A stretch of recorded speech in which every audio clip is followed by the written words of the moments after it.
한 번 더 말씀드리면 홍장원 정의는 2차 신문이고 1차 신문을 했기 때문에 1차 신문에서 질문하고 답변 나왔던 것을 또 확인하는 것은 저는 불필요하다고 생각합니다.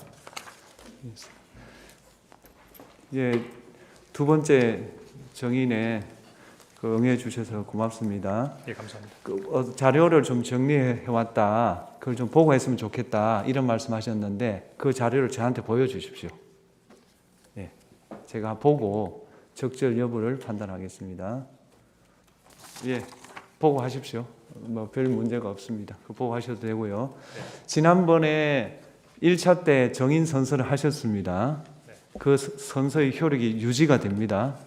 바꿔 말하면 오늘도 거짓말 하시면 위정죄로 처벌받는다. 그런 내용입니다. 네. 그리고 정은 거부권 고지는 지난번에 해드렸고요. 네. 다 이해하셨죠? 네. 예. 그러면 오늘은 피청구인이 신청한 정인이니까 주시면 하십시오.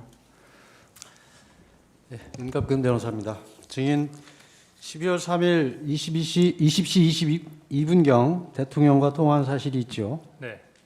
증인이 대통령과 직접 통화한 것은 그때가 처음이죠. 예, 그렇습니다. 그때 대통령과 통화하게 된 것은 조태용 국정원장이 미국 출장으로 잘못 알고 전화를 하게 되었던 것이죠. 그때 대통령께서 왜 저에게 통화하셨는지에 대해서는 잘 모르겠습니다. 그때 조태용 원장께 대통령으로부터 전화를 받았습니다. 대통령께서 원장님이 미국 출장을 가셨는지 아셨나 봅니다 하고 말한 사실이 있죠. 예, 그렇습니다. 그것은 곧 대통령께서 국정원장이 미국에 출장 간 것으로 알고 증인에게 전화했다는 뜻이 아닙니까? 그 부분까지는 잘 모르겠습니다. 그 당시엔 별다른 지시를 받은 것이 없죠. 20시 22분에는 한두 시간 후에 연락을 하시겠다고 하시면서 전화 대기를 하고 하셨습니다. 그 이후 22시 45분경 여인영 방첩사령관에게 전화를 했으나 받지 않았죠. 예, 받지 않았던 것으로 기억합니다. 1분 후 22시 46분경 여인영 사령관으로부터 전화가 와서 통화를 했는데 증인은 느낌이 증인과 통화를 더 이상 하고 싶어 하지 않아서 둘러대는 느낌이어서 더 말은 안 하고 통화를 종료했다고 했는데 맞나요? 예, 그런 것으로 기억됩니다. 그때 전화를 받은 장소가 어디입니까? 제가요. 예, 예, 직무실로 기억합니다. 집무실이요? 네.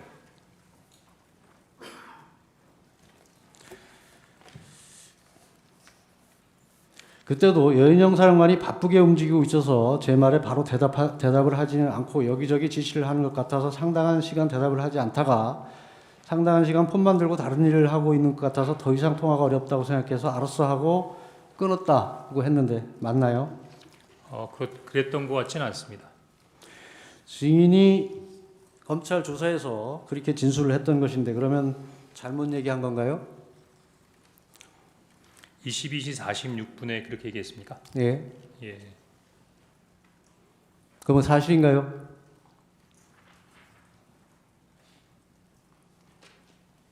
기억이 안 나나요? 22시 46분에 어떤 내용이었다는 부분은 말씀을 드렸는데 상당 시간 대답을 하지 않아서 상당 기간 폰만 들고 다른 일을 하고 있는 것 같아서 더 이상 통화가 어렵다고 생각해서 알아서 하라고 끊은 것 그렇게 얘기한 것 같지는 않은데요. 증인이 그렇게 진술한 기억이 없습니까? 예, 그 부분은 그렇게 진술한 것 같지 않습니다.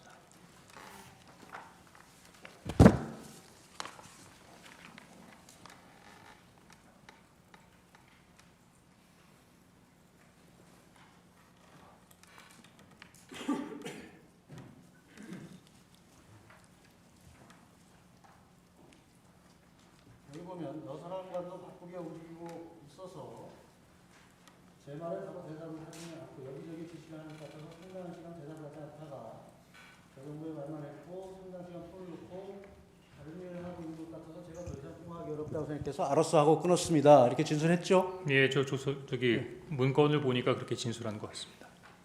그러면 어느 게 이렇게 진술한 게 맞는 거죠? 네. 이렇게 통화한 것이 맞는 거죠? 네, 그렇습니다. 22시 53분경 대통령으로부터 전화가 와서 통화를 했죠. 그렇습니다.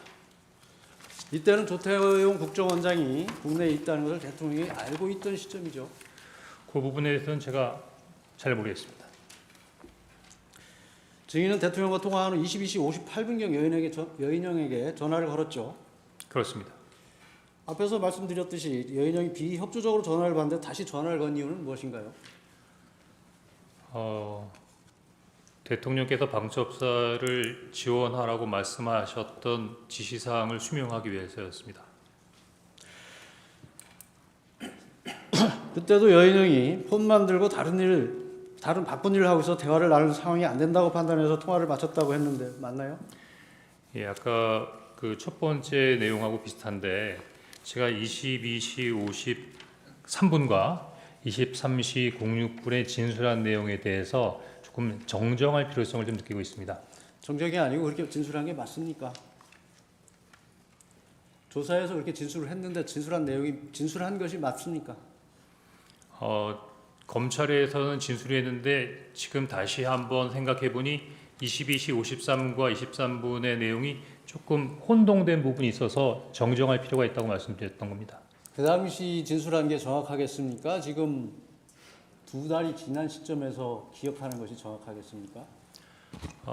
당시에는 제가 검찰 조사 받을 때 병원에 입원한 상태에서 전화를 받았었고 병상에서 투약한 상태에서 알겠습니다. 예, 그 당시 통화한 장소는 어딘가요? 언제 말입니까? 22시 58분 말입니다. 22시 58분에 공관 앞 공터로 기억하고 있습니다. 확실합니까? 예, 그렇게 기억합니다. 사실 23시 6분 여인원과 통화한 사실이 있죠. 그렇습니다. 증인이 전화를 한 것이죠. 그렇습니다. 계속 바빠서 전화를 못 받는데 또 통화한 이유가 무엇입니까? 바빠서 대화를 안 되는데 또 전화한 게 아니라 제가 정정하려고 했던 건 22시 58분과 23시 06분에 중요한 대화가 이어지고 있었습니다. 그것이 검찰에서 조사받을 당시 그런 일이 있었을 직후에는 기억이 안 나고 지금 기억이 난다는 그런 취지인가요? 아닙니다. 검찰에서 조사를 받을 때도 그랬고 최근까지도 그렇게 생각을 했었는데 이번에 조태영 원장님께서 CCTV를 공개하면서 구체적인 사실을 적시하니까 그런 사항과 견주어 여러 가지 부분들을 재검토하는 부분 중에서 22시 58분과 23시 06분과의 진술과 관련해서 22시 58분의 내용을 23시 06분에 두 가지 대화를 한꺼번에 대화한 것처럼 23시 06분의 대화로 진술했다는 다시 걸 묻겠습니다. 확인했습니다. 22시 58분경 네, 전화를 했을 때 공관 주차장이 확실합니까? 예, 그렇게 기억이 됩니다. CCTV 영상에 보면 그 당시에는 본관으로 진입하면서 통화한 것으로 나타나는데 이것도 그럼 기억이 잘못된 겁니까? 지금 그러지 않아도 막 들어오면서 국정원에도 공개한 CCTV를 봤는데 현재 그 CCTV가 정확한다 하더라도 저는 나름대로 몇 가지 부분에 있어의 의무를 가지고 있습니다. 그래서 증인의 생각이고 어쨌든 CCTV 상에는 증인이 공관 주차장에 전화를 하지 않고 본관에 진입하고 있었다는 것은 객관적 사실인 것입니다. 계속 묻겠습니다. 23시 6분에 통화를 했을 때 이때도 바쁜 것 같았지만 좀 세게 야 어떻게 된 거야 해도 답을 제대로 안 하고 꾸물거리기에 V에게 전화를 받았어. 대통령께서 너희들을 지원을 해주라고 하자 말투가 부드러워졌다고 진술을 했는데 이것은 사실인가요? 예, 그렇습니다. 그리고는 국회는 경찰과 협조해서 봉쇄하고 있습니다 하고 좀 뜸을 들이더니 선배님 이걸 도와주세요. 저희 체포조가 나가 있는데 수재 파악이 안 돼요. 명단을 불러드릴게요. 이렇게 했다는데 유현영 사령관이 맞나요? 맞습니다. 그리고 그 명단을 받아 적다가 이거 미친놈이다 하는 생각이 들어서 그 다음은 제대로 적지 않았다고 했는데 이것도 맞나요? 예, 그렇습니다. 그때 불러준 명단이 누군가요? 그때 지금 요거 보고 말씀드려도 됩니까? 기억에 의존해서 말씀하세요. 예, 아니 그거는 봐도 돼요. 네, 메모기 때문에. 예. 그때 제가 아니 그냥 쭉 읽으세요 빨리. 예, 이재명, 우원식, 한동훈, 김민석, 김어준, 조국, 박찬대, 정청래, 김명수, 권순일, 김민웅, 근데 당시에 조혜주라는 이름이 잘 기억이 안 났고요. 노총위원장이라고 들었던 것 같은데 나중에 위원장 계속 묻겠습니다. 네 그러면 그 당시에 전부 이름을 불러준 것이죠? 직책을 불러준 것은 아니죠? 이름하고 또 간간히 뭐 예를 들면 뭐 노총위원장 이렇게 그 직책도 좀 있었던 것 같습니다. 간간이가 아니고 노총위원장은 직책을 부르는 건 노총위원장 한 명인 건가요? 지금 증인께서 제가 그때 이게 한노총인지 민노총인지 잘 기억이 안 났다고 한번 얘기했던 것 같은데 그러니까 직책은 예. 한노총인지 민노총인지였고 지금 증인이 증언하기를 네. 사람 이름을 또박또박 증언을 하셨지 않습니까? 그게 맞지 않냐는 말이죠. 다시 한번 말씀해 주시겠습니까? 증인이 지금 사람 이름을 얘기했고 네. 직책 얘기는 한노총인지 민노총 위원장만 얘기를 하셨잖아요. 네. 그러니까 다 그때 이름도 얘기했습니다. 이름도 얘기했는데 제가 정확하게 그러니까 직책을 얘기한 건 노총 위원장 뿐이라는 말씀이죠. 아닙니다. 무슨 대법관 이런 얘기도 했습니다. 그러니까 처음에 이재명, 우원식, 한동훈 이렇게 하다가 이름은 그러니까 이유는 잘 모르겠는데 하여튼 본인이 어떤 명단을 읽다가 그렇게 얘기를 했던 알겠습니다. 것으로 기억합니다. 그리고 여인영 사령관이 계속 1조, 2조 축처 검거 후에 방첩사 구금시설에서 감금 조사를 할 예정입니다. 그리고 지금 제일 급한 게 검거를 위한 위치 추적인데 위치 추적을 부탁드립니다라고 한 것이 맞나요? 그렇게 기억하고 있습니다. 그때 여인영과 통화하면서 메모를 받아 적은 장소가 어딘가요? 제가 검찰 진술을 처음부터 할 때부터 받아 적은 정서를 관저 앞에 있는 공간 공터라고 생각했는데 아까 말씀드린 대로 약간의 기억을 보정해 보니 처음에 여인영 사령관이 저에게 그 체포자 명단을 불러주겠다고 했던 거는 그 공터에 있는 22시 58 상황이었던 것 같고 그 이후에 그 명단을 받아 적은 것은 23시 06분에 사무실이었던 것 같습니다. 12월 3일이면 겨울입니다. 바깥에서 메모를 한다는 것은 극히 이례적이고 추운 상황이었을 수 있습니다. 그것을 장소를 혼동한다는 것은 말이 안 된다고 생각하지 않습니까?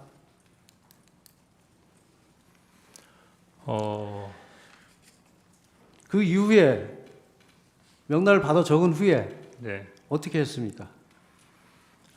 명단을 받아 적은 게 23시 06분 이후라고 하면 23시 30분에 아마 정무직 회의가 준비되어 있었기 때문에 아마 그 회의를 가려고 했는데 그 회의에 참석하기 전에 보좌관을 불러서 막 적었던 명단을 다시 옮겨서 정서하라고 했던 것 같습니다. 증인이 진술하기를 보좌관에게 작은 수첩을 주면서 한번 정리해봐라. 나도 잘 못 알아보겠다고 해서 보좌관이 다시 그 내용을 작성했고 처음 적은 작은 메모는 글씨를 너무 날려 적어서 보기 힘들어서 구겨서 버렸다. 이렇게 진술을 했는데 맞나요?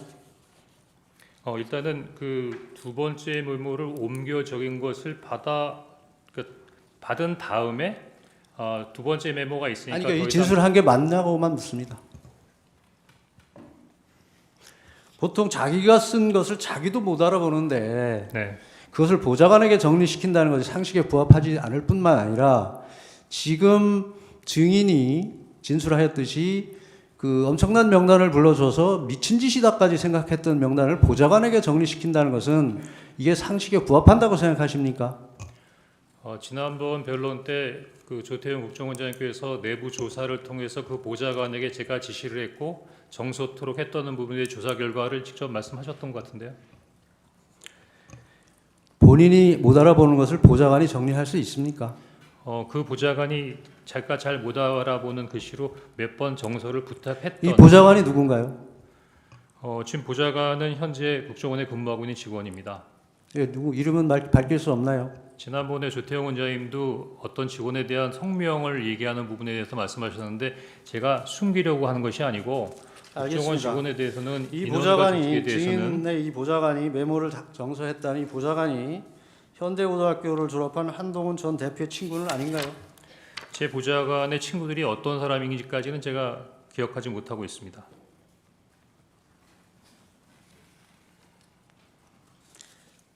이 메모지 보시죠. 네, 이 메모지 증인이 12월 11일 검찰 조사를 받으면서 제출한 거 맞죠?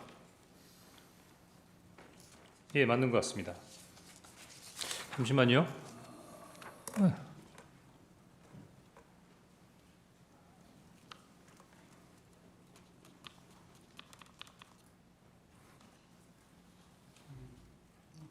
아닌가요?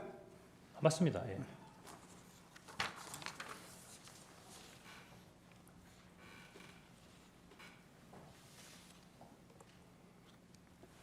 이 메모지가 아까 그 메모지와 동일한 건가요?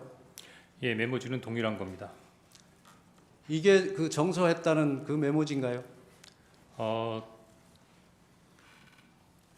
정서를 보좌관이 두 번에 걸쳐서 했습니다. 그러니까 한 번, 두 번, 두 번째 정서를 했던 세 번째 메모였던 것 같습니다. 두 번째 정서했던 메모지입니까? 네, 그렇습니다.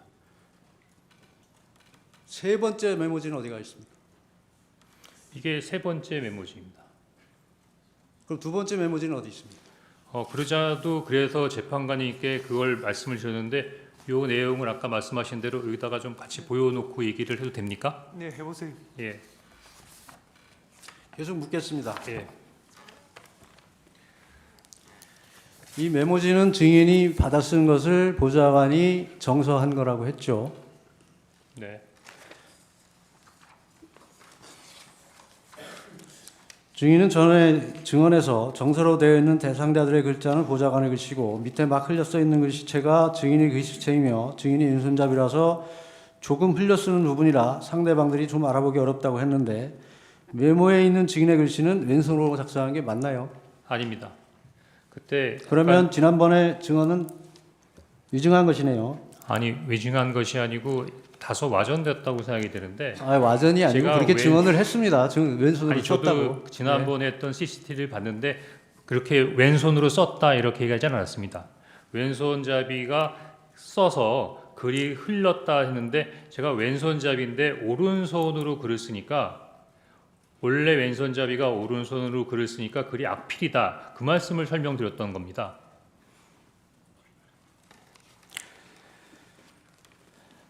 증인은 검찰 조사에서 아까 명단을 적다가 이거 미친놈이다라고 생각이 들어서 그 다음은 제대로 적지 않았다고 했는데 그러면 메모지에 빠진 사람이 누굽니까? 제가 이 메모지에 대해서 좀 이렇게 아니 빠진 사람이 누구냐고요.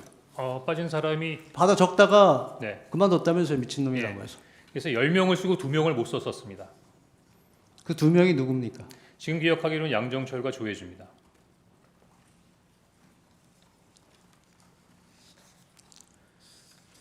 이 메모지에서 증인이 직접 작성한 부분은 이 파란색 이거 좀 띄워주시죠. 파란색 부분하고 검은색인데 검은색이 증인이 직접 작성한 부분입니까? 그 보좌관이 파란색으로 적어온 메모지에 제가 그 위에 가피를 한 것입니다. 그러면 보좌관이 정서를 하는데 왼쪽에도 권순일이 있었고 오른쪽에도 권순일이 있습니다.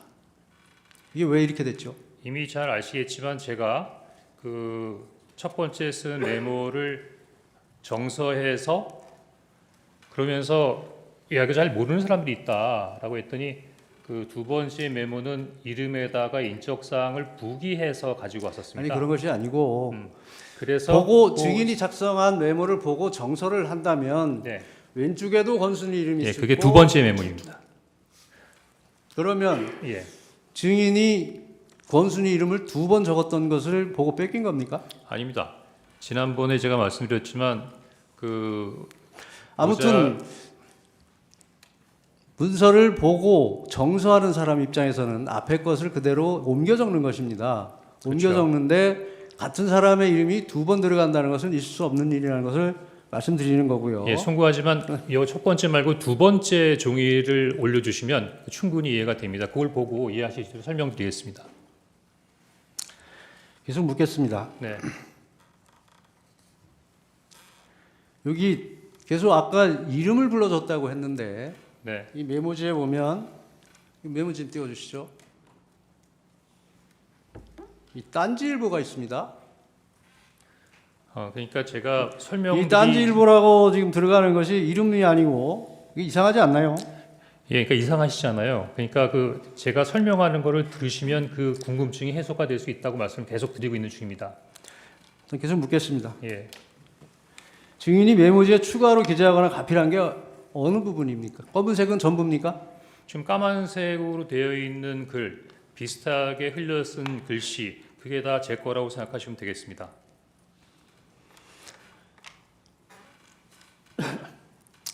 여인영 방첩사령관으로부터 이제 불러주는 명단을 메모를 해서 그것을 보좌관에게 정서하도록 시켰는데 여기 보면 딴지일보 이상한 게 들어가 있고 권순일이라는 이름이 2번 적혀 있고 또 조국 전 의원, 박찬대 의원은 빠져서 추가로 적는 일이 생겼습니다. 왜 이런 일이 생겼을까요? 이것이 첫 번째 메모를 바로 옮겨 적은 것이 아니고 제가 말씀드린 대로 자세하게 인적사항이 부기가 되어 있는 두 번째 메모가 있었다고 말씀을 드렸고요. 요거는 보좌관이 두 번째로 적었던데 기존에 있는 명단을 그대로 보고 적은 게 아니라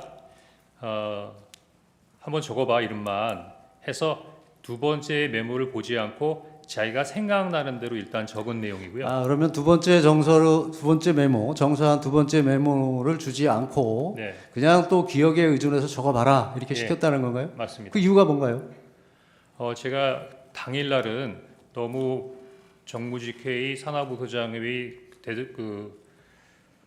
개별적으로 원장님께 보고드리는 과정, 그런 상황을 모니터하면서 굉장히 바쁜 상황이기 때문에 이 부분을 챙기지 못하다가 아니 메모지가 이미 정서가 됐는데 3차 또 정서를 다시 작성하게 기억에 의존해서 작성시킨 이유가 다음 날 뭐죠? 오후 4시 정도에 2월 4일 오후 정도엔 시간이 굉장히 여유 있는 시간이 있었습니다. 그래서 바빠서 확인하지 못했던 이 명단을 가지고 꼼꼼히 챙겨보다가 저 첫 번째 메모 한번 증인 보세요. 예.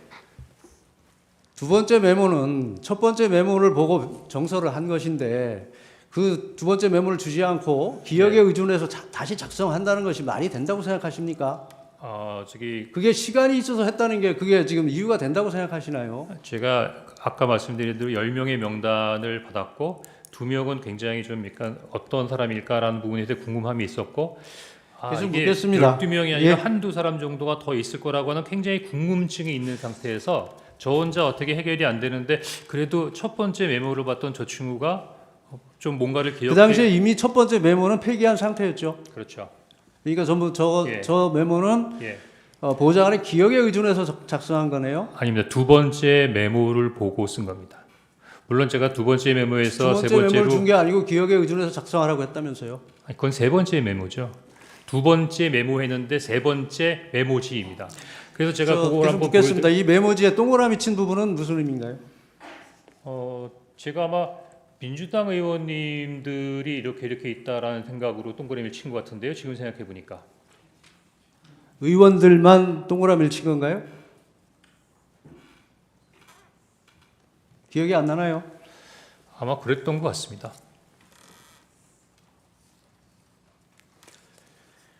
앞에서 이건 미친 짓이다 하고 적다 말았다고 했는데 굳이 이 메모를 다시 정서시킨 이유는 무엇입니까?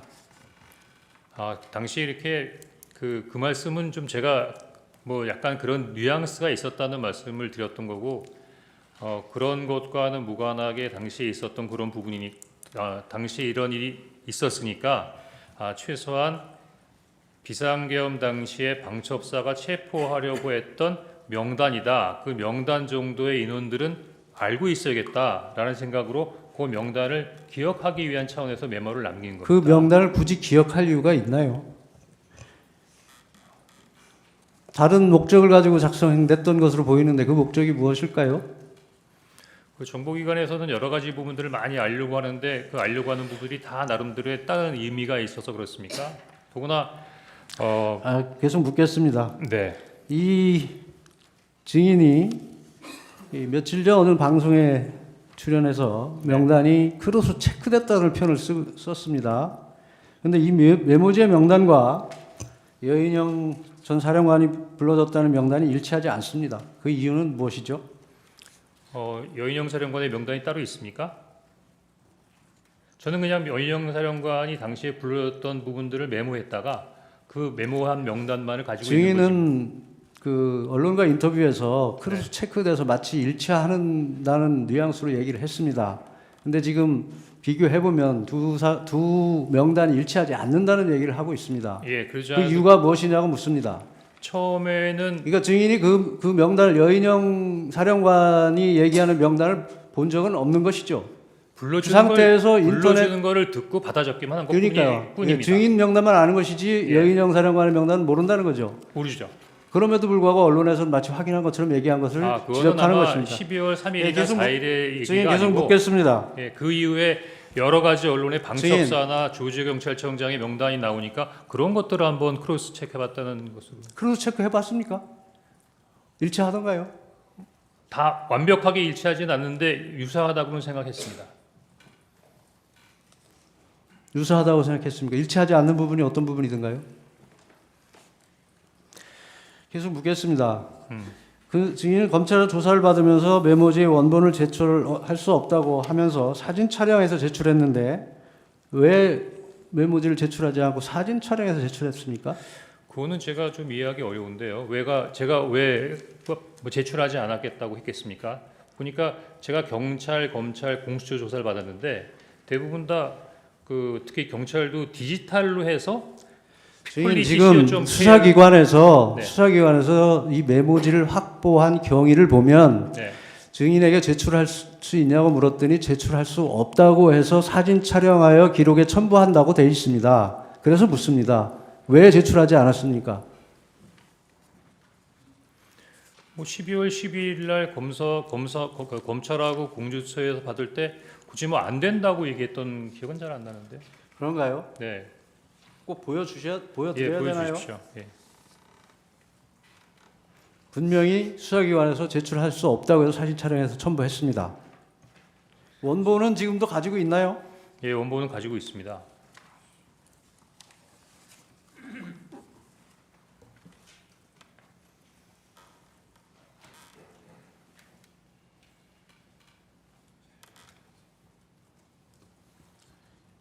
여기 보시면 당분간 제가 사용해야 돼서 임의 제출은 어렵겠지만 이렇게 돼 있지 않습니까?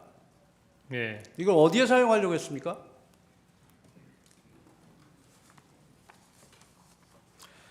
메모지 우측 상단에 네. 14명, 16명은 증인이 기재한 거죠. 네, 그렇습니다. 언제 기재한 건가요? 다른 검정색 가필 할 때 같이 기재했던 그때 것 같이 같습니다. 한 건가요? 네. 여기 지금 화살표를 보면 양쪽으로 화살표가 보입니다. 네. 이 화살표는 무슨 뜻이죠? 제가 처음에 기억할 때 10명의 명단을 정확하게 기재를 했고 2명은 누가 잘 모른다고 했는데 그 모르는 사람 중에 한 사람이 선관위 관계자였다. 그래서 그 전 선관위 관계자 2명인데 그 2명 중에 한 사람이 권순이다라는 의미로 거기다가 그 화살표를 해놨던 것 같습니다. 이 검찰에 이 원본을 제출하지 않은 이유가 네. 위치 확인 지원이나 정치적 활용 목적으로 또는 민주당에 제공하기 위한 목적은 아니었나요? 12월 11일이면 벌써 12월 6일 날 정보위원장 면담을 통해서 관련된 사항들이 다 나온 부분이기 때문에 그 이후에 이걸 활용한다고 해서 무슨 다른 도움이 이 됐을까요? 명단에 보면 지금 증인은 10명이라고 했는데 12명이고 네. 지금 저 화살표를 보면 네. 위에 두 직책이 권순일 전 대법관이라는 의미로 보입니다. 네. 그런데도 불구하고 위에 14명, 16명이라고 적은 것은 무슨 이유일까요?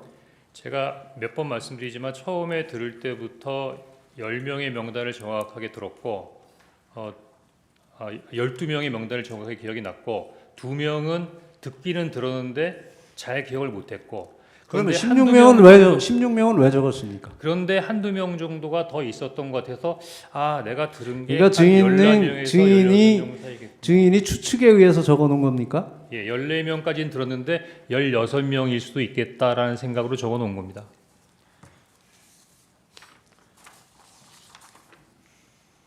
아까 검찰에 제출한 거 보면 16명을 지웠습니다. 그렇습니다. 왜 지웠나요? 12월 11일 검찰 조사를 받으면서 검사에게 관련 메모에 대해서 설명을 했습니다. 설명을 요구했습니다. 그래서 그러면 쭉 지운 것이 검찰에서 조사 받으면서 지운 건가요? 그렇습니다.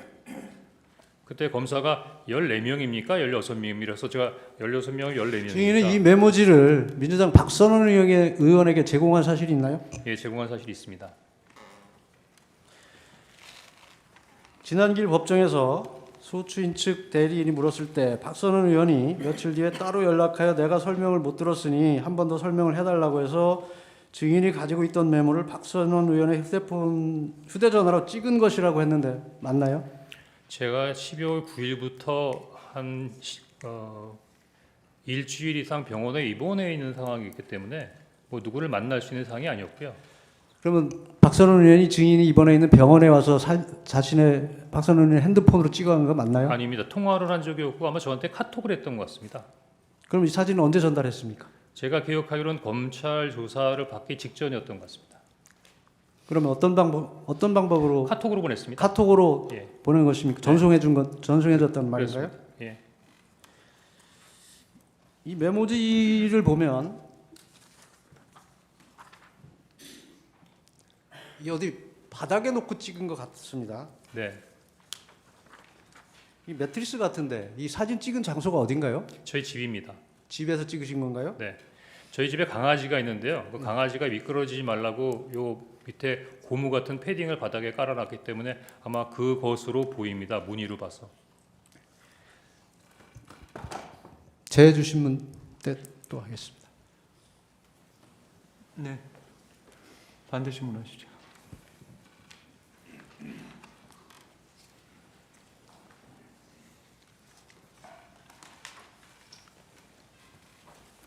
예, 먼저 그 증인 진술조서 20쪽을 제시하겠습니다. 그 증인 검찰 조사 받으실 때 메모 원본도 들고 조사 받으셨죠? 그렇습니다. 그래서 검사에게 이제 보여주셨고요. 네. 그래서 이제 여기 보시면 이제 원본을 제출할 수 있는지 물었는데 현재로서는 이제 원본의 이미 제출은 힘들고 일단 이제 사진을 촬영하도록 해서 제출하신 것이죠. 맞습니까? 그래서 제가 감히 그 상태에서 검찰의 검사께서 가져가겠다고 하는데 안 드리진 않은 것 같고요. 제가 아마 참고인이니까 피의자가 아니라서 압수수색할 수는 없는 부분이고 아마 저한테 뭐라고 말씀하셨는데 뭐 사진을 찍어가도 괜찮다 이렇게 해서 그냥 사진을 찍어 가신 것 같은데요. 예. 전 알겠습니다. 도리어 그 다음에 경찰에서도 와서 그 사진을 찍었는데 그 검찰은 또 특이하게 이메일을 통해서 police.co.kr이라고 하는 무슨 이메일을 보내서 글로 넣어야 증거 효력이 있다고 해서 그래서 전 요즘에는 다 디지털식으로 증거를 수집하는 줄 알았습니다. 예. 그 이제 준비된 신문사항 여쭤보겠습니다. 1항입니다. 그 비상계엄 당시에 증인은 국정원에서 약 30년 동안 근무해서 조직에 관해서 잘 알고 계시던 상황이셨죠. 조직이 자꾸 변하니까 꼭 그렇다고 할 수 없지만 그래도 대체적인 부분에 있어 이해도는 높다고 판단합니다. 예, 그 조태용 국정원장은 국정원에 오신 지 1년도 채 안 되던 시점이었죠. 네. 예, 2항, 3항 생략하겠습니다. 4항, 5항도 생략하겠습니다. 6항입니다. 그 증인은 그 당일 그 계엄 당일에 조태용 국정원장에게 보고하시면서 대통령으로부터 전화를 받았습니다. 대통령께서 원장님이 미국 출장을 가셨는지 아셨나 봅니다라고 이제 말씀하신 것 같은데 그 이유가 대통령이 증인에게 이제 직접 전화하신 것에 대해서 나름대로 조태용 국정원장이 기분 상하도록 하지 않도록 하기 위한 그런 차원이었습니까? 사전에 뭘 얘기한 게 아니라 그냥 추정으로 얘기한 거고요. 예. 예. 그럼 별 뜻 없이 뭐 얘기하신 그런 겁니까? 거 아니면 나한테 전화할 이유가 없는데라는 어떤 그런 뉘앙스로 원장님께 말씀드린 말씀. 예, 알겠습니다. 7항입니다. 그 피청구인은 그 2월 4일 심판정에서 이제 이렇게 말씀을 하셨습니다. 이제 피청구인이 증인에게 계엄 관련해서 방첩사를 도와주라고 이제 지시를 안 하셨다는 취지로 만약에 계엄 관련해서 방첩사를 도와주라고 지시한 것이라면 피청구인이 방첩사령관에게 직접 전화를 해서 애로사항이 있으면 국정원 1차장에게 통화를 했으니 국정원 1차장에게 전화를 하라고 말했어야 하는데 방첩사령관에게 전화를 직접 하지 않았다 이런 취지로 말씀을 하셨어요. 그런데 그 증인은 피청구인이 비상계엄 당일에 12월 3일 23시 무렵입니다. 그 여인영 방첩사령관에게 2차례 직접 전화하신 사실을 알고 계신가요? 그 당시로서는 제가 하고 있는 거 이외에는 다른 내용들을 알 수 있는 상황은 아니었습니다.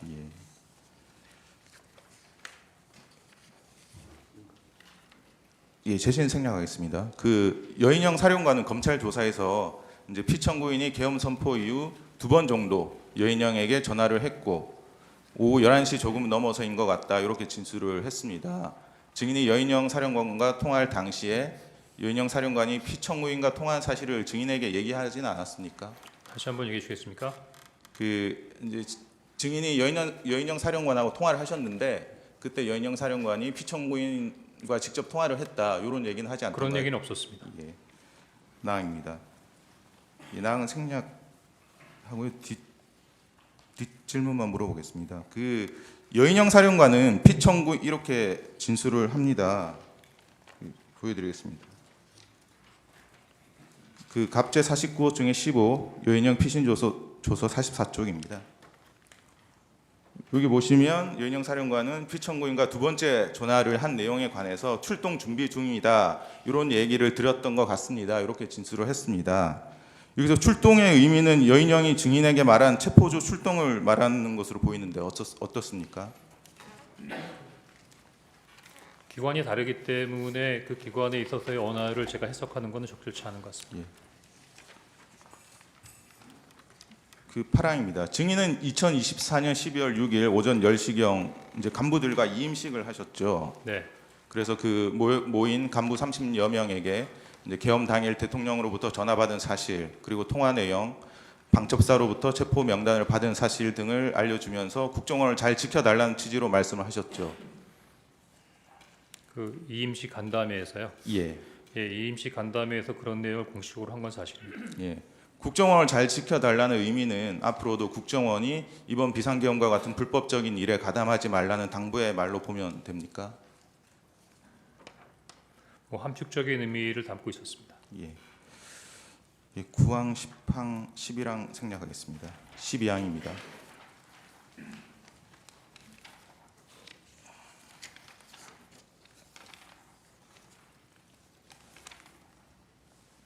일제 171호 중에 1 메모를 제시하겠습니다. 그 증인 아까 이제 말씀할 기회가 없으셨던 것 같은데 이 메모의 작성 경위에 대해서 간략하게 설명을 해주실 수 있으십니까? 예, 시간을 주신다면 말씀드리겠습니다. 예. 제가 전달했던 첫 번째 거를 올려주시고요.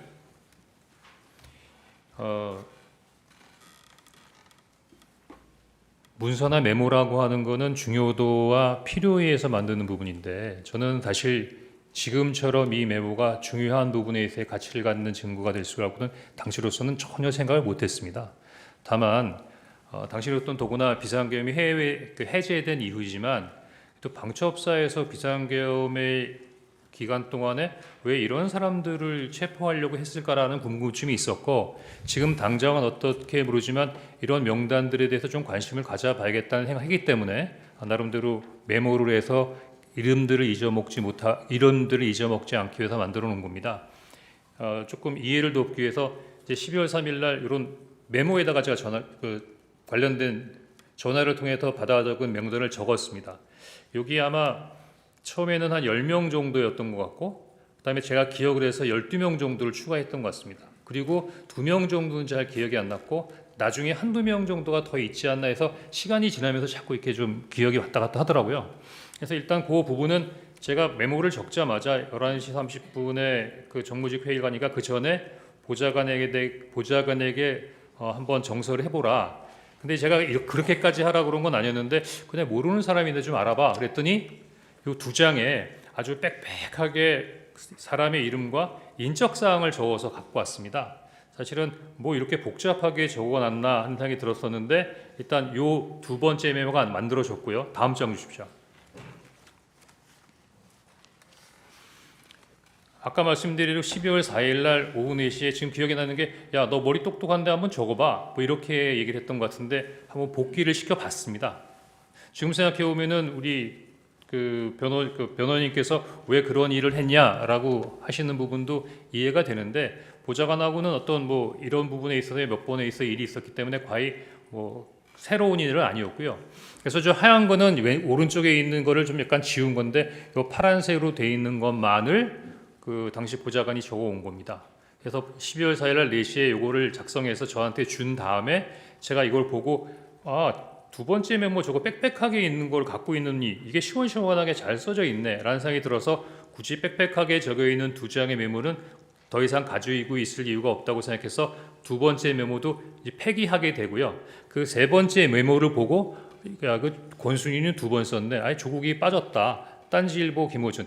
근데 이제 이 친구가 이제 딴지일보나 이렇게 직책을 쓰게 된 것은 자기가 이제 복귀를 하다 보니까 김호준이라는 이름은 기억이 안 나는데 딴지일보가 생각이 나서 그렇게 썼다는 겁니다. 그래서 사실 좀 굉장히 불확실하게 써져 있는 파란색 글자인데 제가 거기다 나름대로 이렇게 정리를 한 겁니다. 그리고 별표 두 개에 쓴 내용은 처음부터 처음부터 정서하거나 받아 적지 않고 그냥 들어서 기억하고 있던 내용을 요 메모를 이제 그냥 갖고 있어야겠다는 생각 갖고 있다가 그냥 거기다가 쓴 거고요. 그 다음에 여기다 그 오른쪽 끝에 있는 메모는 제가 12월 11일 날 검찰에서 조사를 받으면서 검사가 요 관련된 사항에 대해서 한번 설명해 봐라라고 했을 때 16명 아니고요.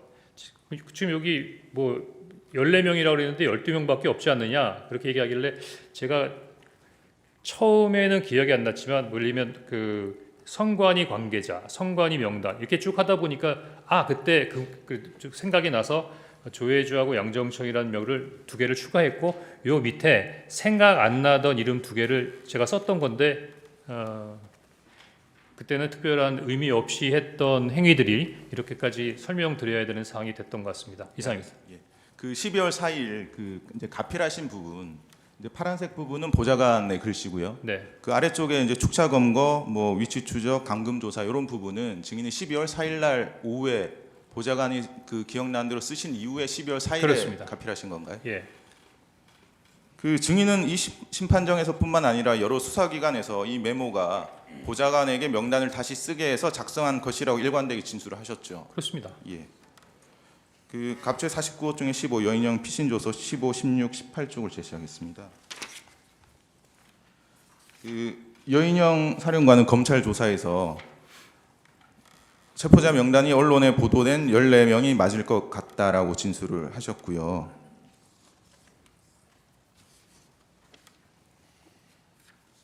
그 다음에 증인이 뭐 도와줄 것 없냐고 해서 체포자 명단을 불러주고 위치 확인을 도와달라고 했다라고 진술을 하셨습니다.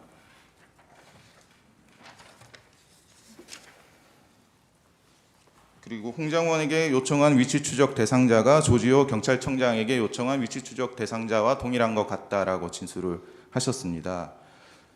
그래서 여인형 사령관의 진술은 이제 증인의 증언, 여인형으로부터 체포 대상자에 대한 위치 추적을 요청받았다라는 내용과 증인이 작성한 메모의 내용과 일치하는 것으로 보이죠.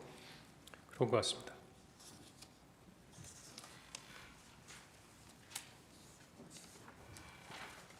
그리고 갑제 49호 중에 20 여인형 사령관 피신조서 8쪽 12쪽을 제시하겠습니다.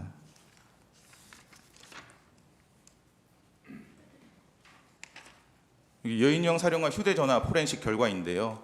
그 2024년 10월 27일 이런 메모가 있습니다. 포고령 위반, 최우선 검거 및 압수수색, 휴대폰 사무실 자택 주소 확인, 행정망, 경찰망, 건강보험 등이라는 메모가 발견됐고요.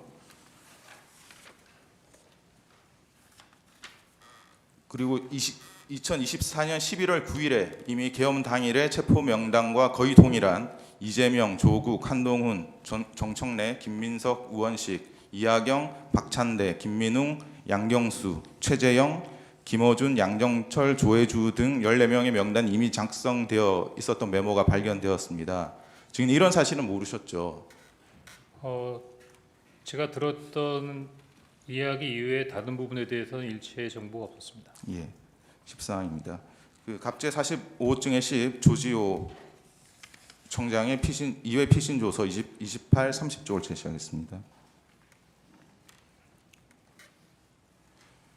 그 조지호 청장은 이제 여인형 사령관과 두 차례 통화를 했는데 첫 번째 통화는 22시 30분에서 22시 40분경 사이였다. 첫 번째 통화에서 안보 수사 요원 100명을 지원해 달라.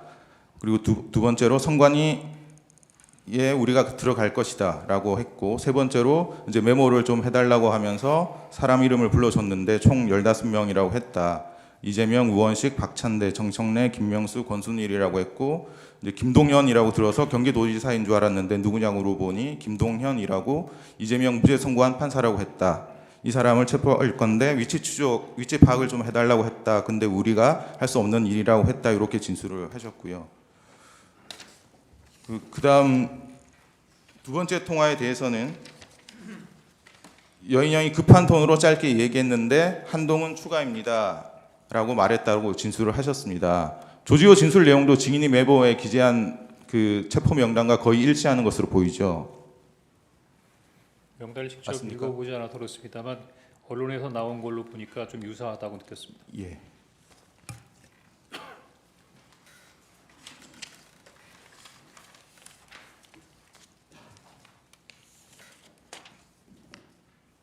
다시 171호증의 1 메모를 제시하겠습니다.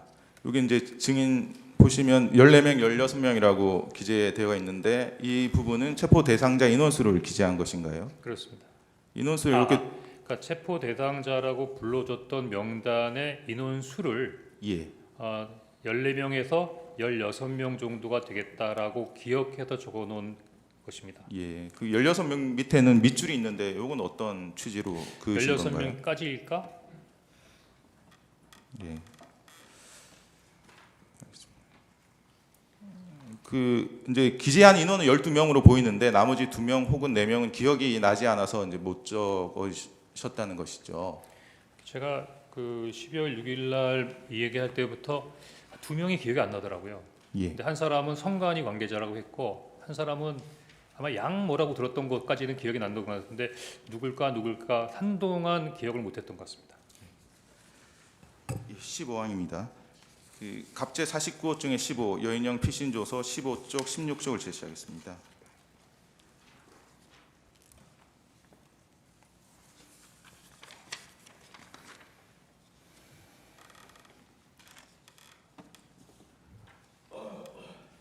그 여인형은 검찰 조사에서 김용현으로부터 뭐 10명 정도 머릿속에 있었는데 장관님께 또 전화가 왔습니다. 이 3명부터 잡아라라고 얘기를 들었고 그 3명이 이재명, 한동훈, 우원식이었습니다.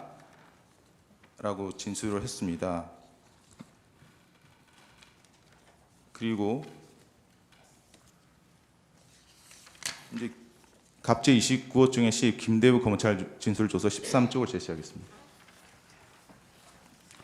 김대우 방첩사 수사단장도 검찰 조사에서 5개 정도 출동시켰을 무렵 사령관님이 연락이 와서 이재명, 우원식, 한동훈 이 3명에 집중을 하라고 했다. 그래서 이미 출동한 인원 포함해서 전 수사관에게 위 3명에 집중해서 체포하라고 했다. 이렇게 진술을 했는데 이렇게 주요 인물 3명을 먼저 체포하고 그 후에 나머지 사람을 순차적으로 체포하는 방식이 증인이 이제 메모에 기재한 1조 2조 축차 검거 방식이 맞습니까? 그건 잘 모르겠습니다.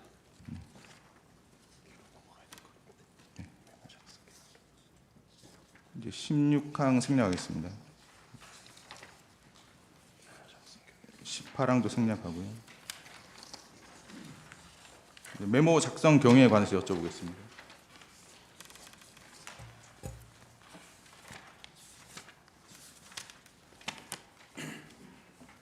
그 19항입니다. 그 조선일보 등 일부 언론 보도를 보면 증인이 국정원장 공간 앞 공터에서 메모를 작성을 했다면 피청구인과의 22시 53분경 이제 통화 이전에 메모를 작성했을 가능성이 있다. 이런 주장이 있습니다.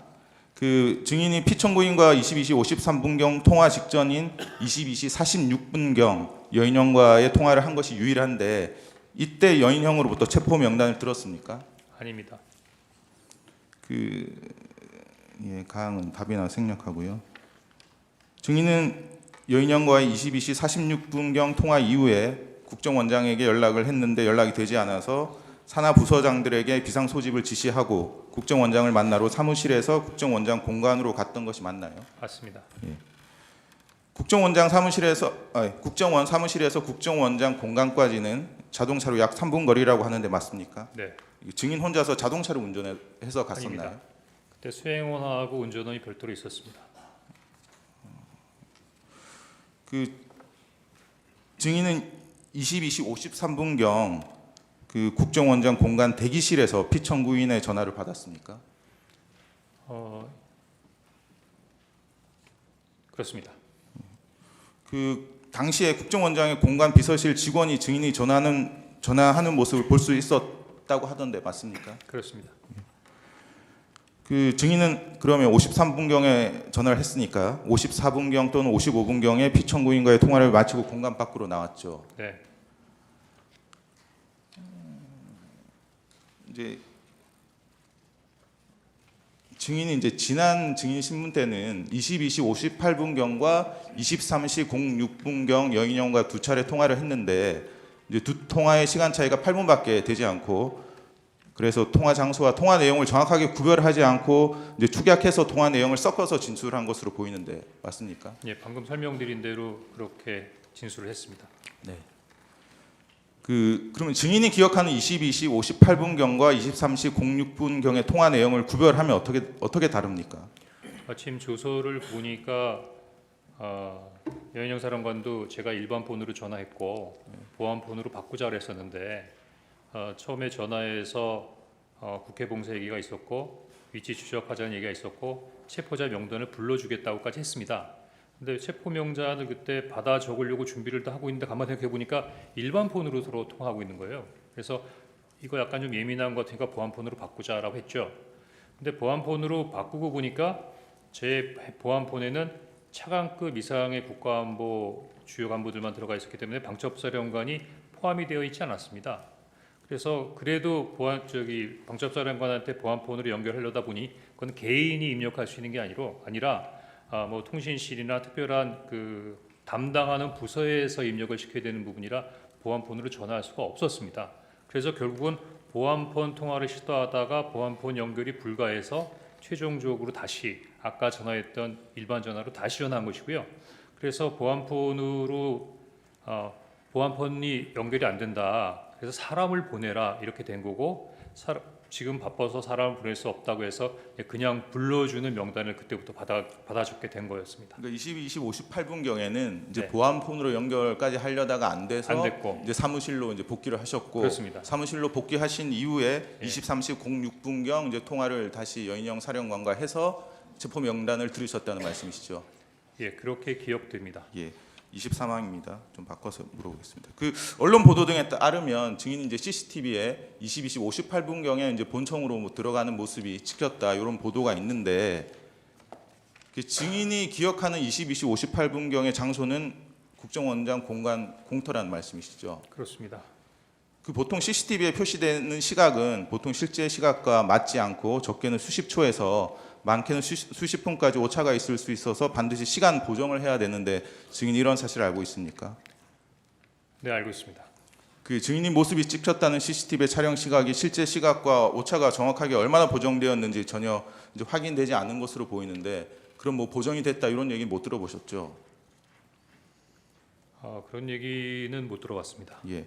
그리고 국정원은 CCTV 일부 정보만 선별적으로 공개하고 있고 증인이 CCTV상 언제 어디서 통화하는 모습이 찍혔는지에 대해서 전혀 밝히지 않고 있죠. 네,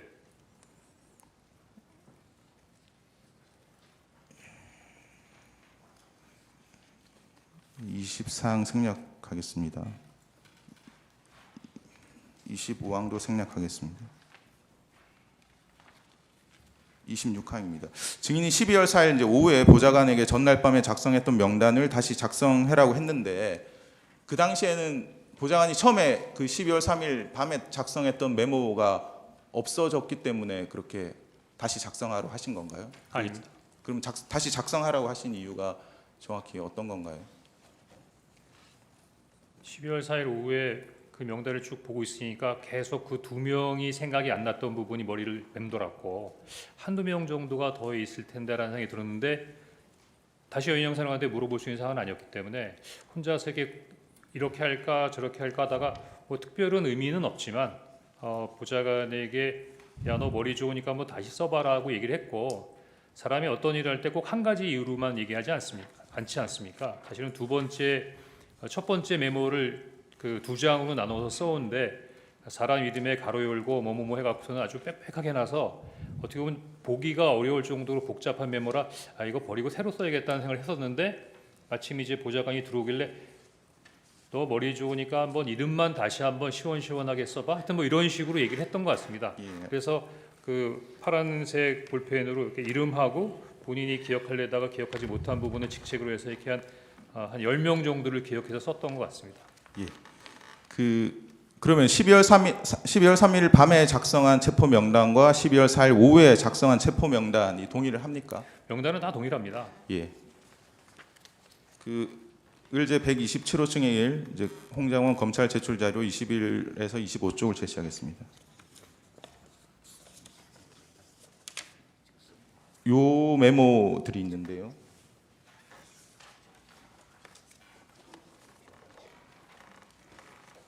이제 요 메모들도 증인이 검찰에 제출하신 메모들이죠. 맞습니까? 제가 12월 9일 날 병원에 입원할 때 굉장히 생각보다 위중한 상황이었기 때문에 지금 이거 보여주시는데 이거 서류가 잘 기억이 안 나는데요. 이거를 제가 검찰에 제출했습니까? 예, 검찰에서는 증인이 제출한 자료라고 하고 있는데 예. 이제 당시에 그 상황이 끝나고 난 다음에 그 상황을 좀 정리하기 위해서 메모를 해놨던 것 같긴 합니다. 예.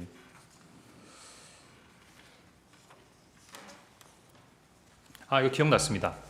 이건 검찰에 제출했다고 그러시니까 제가 잘 기억이 안 나는데 요 메모는 아마 제가 정보위원회 가기 전에 가서 이제 그 정보위원장 면담을 할 거니까 고 하기 전에 뭐 간단하게 제가 그때 있었던 일들을 그 정리해놨던 그 메모인 것 같습니다. 예, 알겠습니다. 네. 34만까지 생략하고요. 34항입니다. 그 증인은 계엄 선포 이전에 신성범 정보위원장과 여러 차례 통화를 한 내역이 있는데 어떤 대화를 나누셨습니까? 신성범 정보위원장하고 양당 간사하고는 자주 통화를 했습니다. 뭐 예를 들면 그 신문에 어떤 내용이 나면 또는 뭐 해외 관련된 사항이 나면 뭐 그 부분에 대해서 묻기도 했고요. 그리고 꼭 업무적인 부분이 아니라 개인적으로도 종종 시간이 지나니까 좀 친하게 통화할 수 있는 사이였기 때문에 종종 통화를 했던 것 같습니다. 예. 그 36항입니다.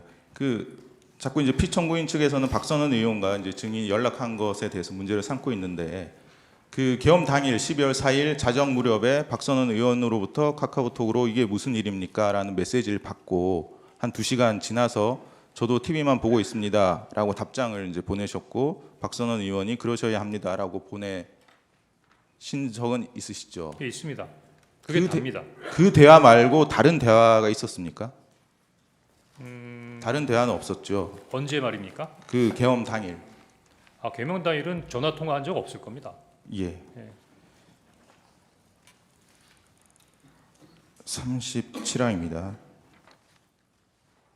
그 조태용 국정원장의 이제 통화 내용을 보면 신성범 정보위원장, 성일종 국방위원장과 통화한 내역이 많이 있는데 이제 국정원장과 국정원 1차장 등 이제 국정원 정무직들이 정보위원회, 국방위원회 위원장, 여당 간사, 여당, 야당 간사들과 연락하는 것이 뭐 특별히 이례적인 일은 아니죠. 네, 그렇게 생각합니다. 그 이제 피청구인 측에서는 이제 증인이 계속 야당 쪽과 연락한 것을 이제 이상하게 탄핵 공작이다 이렇게 주장을 하고 있는데 그 조태용 국정원장의 통화 내역을 보면 의뢰 133호증입니다. 그 계엄 전날 12월 2일 17시 51분 경에 이제 영부인과 문자 메시지도 주고받고요. 그리고 계엄 당일인 12월 3일 오전 09시 49분 경에도 메시지를 주고받습니다. 그 이례적인 것으로 치자면 국정원장이 영부인과 업무적이든 사적이든 연락을 주고받는 것이 훨씬 더 이례적인 일 아닙니까? 제가 평가할 사항은 아닌 것 같습니다. 예. 또 피청구인 측에서는 이제 증인이 인사청탁을 했다 이렇게 주장하고 있는 사실 알고 계시죠? 사실무근입니다. 그 증인 김상민 국정원장 법률특보 아시나요? 예, 본 적 있습니다. 그 김상민 법률특보의 임명 경위에 대해서 알고 계십니까? 법조계 인물이기 때문에 오셨다? 뭐 이렇게 정도만 알고 있습니다. 그 증인이 해임 통보를 받으신 게 12월 5일 한 4시경입니까? 네. 그 조태용 국정원장 통화 내역 보면 김상민 법률특보와 12월 5일 이렇게 15시 41분, 16시 48분, 17시 34분, 17시 49분 이렇게 네 차례 이제 통화를 주고받은 내역이 있습니다. 마침 이때가 이제 증인의 경질 통보를 받은 그 시점인 것 같은데요. 혹시 증인은 국정원장으로부터 법률특보와 상의를 해서 증인의 해임을 결정했다 이런 얘기 들으신 적 없으신가요? 그건 아니고 아마 당시 저만 경질된 게 아니라 기조실장도 같이 교체한다는 얘기가 있어서 그 기조실장의 후임으로 김상민 특보가 온다는 얘기가 있었습니다. 예, 39항은 지난번 증인 신문에 했었는데 질문을 안 한 내용이어서 좀 여쭤보겠습니다. 그 증인 국정원이 이제 수사권 없어졌지만 북한에 관한 정보, 방첩에 관한 정보, 간첩이나 국가 안보 침해에 관한 정보를 수집하고 배포하는 국정원의 역할은 변경되지 않았죠. 네.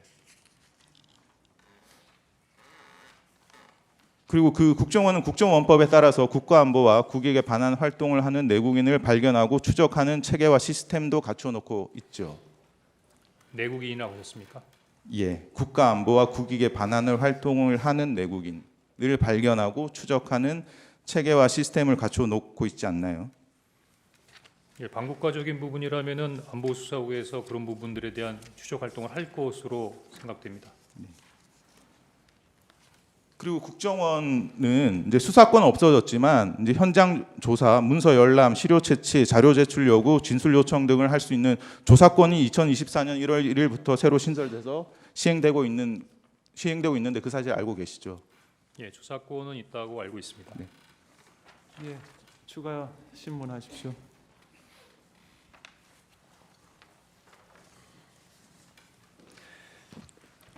증인 검찰에서 조사받을 때 세브란스 병원 병실에서 받았죠? 예, 강남 세브란스 병원에서 조사받았습니다.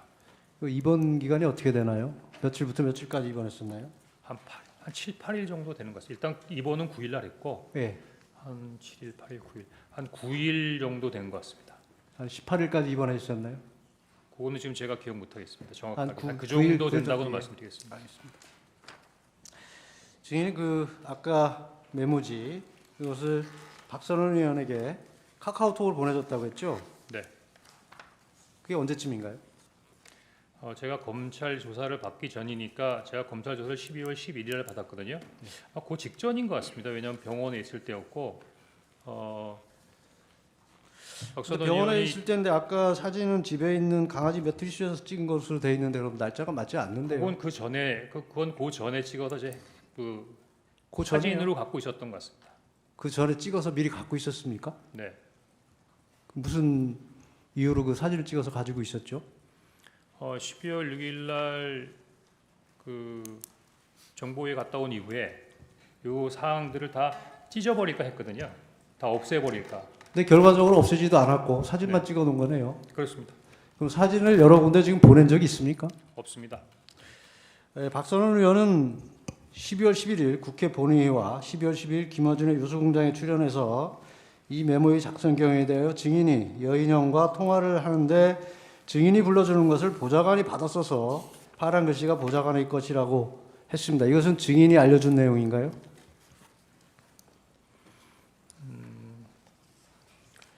어떻게 얘기를 했다고요? 제가 그 프로그램을 못 본 것 같습니다. 증인은 보좌관에게 정서시켰다고 했고 네. 박선원 의원은 네. 증인이 불러주는 것을 보좌관이 받았었다고 했습니다. 예. 계속 묻겠습니다. 예. 이 메모가 증인이 12월 6일 정부에 출석과 진술했을 때 이미 있었던 것은 맞죠? 4일, 5일에 작성했다는 것이죠? 그러니까 12월 6일 정보회에 참석하기 전에 있었다. 네. 예, 그렇습니다. 그때 왜 안 가지고 왔죠? 그냥 가지고 왔습니다. 그럼 제출 안 했습니까? 제출을 안 하고 보여드렸는데 통화 내역이나 이런 부분들에는 관심을 가지시는데 메모엔 별로 관심이 없어요. 그럼 메모를 누구에게 보여줬어요? 신성범, 이성권, 근데 김병기 아무도 의원 세 관심을 갖지 사람만 않아서 왔어요. 제출하지 않았습니까? 달라는 말을 안 해서 안 줬. 그냥 가만히 있었어요. 보여는 줬습니까? 보여는 줬습니다. 그럼 아무도 달라고 하지는 달라고 않더란 하지 말이죠. 않았습니다. 왜냐하면 그때 네, 계속 그때는 제가 아니, 그거를 계속 묻겠습니다. 하니까 예, 주로 예. 메모를 하면서 받아 적었던 것 같습니다. 김병기 의원은 대통령과의 휴대전화 내역과 여인형과의 휴대전화 내역을 공개하면서 명단에 대해서는 증인이 기억한 순서라고 하면서 명단을 공개했습니다. 당시에 메모가 존재했던 건 맞나요? 맞습니다. 그 기억해서 얘기한다는 순서가 제가 막 암기해서 한 게 아니라 그 메모를 보고 쭉 읽었는데 김병기 의원이 왜 그렇게 얘기했는지 전 잘 모르겠습니다. 박선원 의원은 이 메모지를 12월 11일 국회 현안질에서 화면에 공개를 했고 12월 12일 다시 김어준 TV에서 공개를 했습니다. 이거 다 증인이 제공한 건 맞죠? 그때는 제가 병원에 입원해 있던 상황이라 그 상황에 대해서 제출한 거 제공한 건 맞죠? 증인이 제공한 건 맞죠? 박선원 박선원 의원에게. 의원이 제공한 거 맞습니다. 메모지에 1조 2조 축차 검거 후 방첩사 구금 시설 감금 조사 검거를 요청 위치 추적과 이거 증인이 직접 기재했다는 것이죠. 그렇습니다. 제가 직접 기재했습니다. 이 내용은 보좌관은 아는 내용인가요?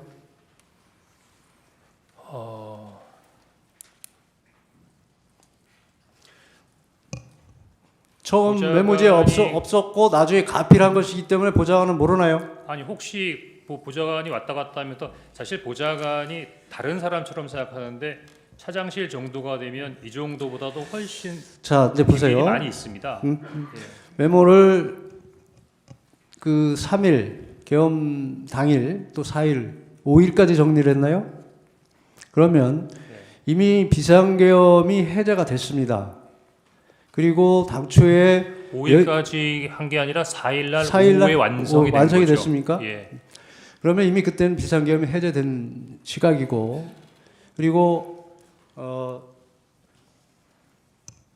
여인영 사령관이 증인에게 명단을 불러준 이유는 그 위치 추적이라고 한 것이 맞죠? 예, 위치 추적이라고 하는 게 맞습니다. 위치 추적이 분명합니까? 네. 위치 확인입니까? 추적입니까? 확인과 추적이 어떻게 달라지는지 잘 모르겠는데요.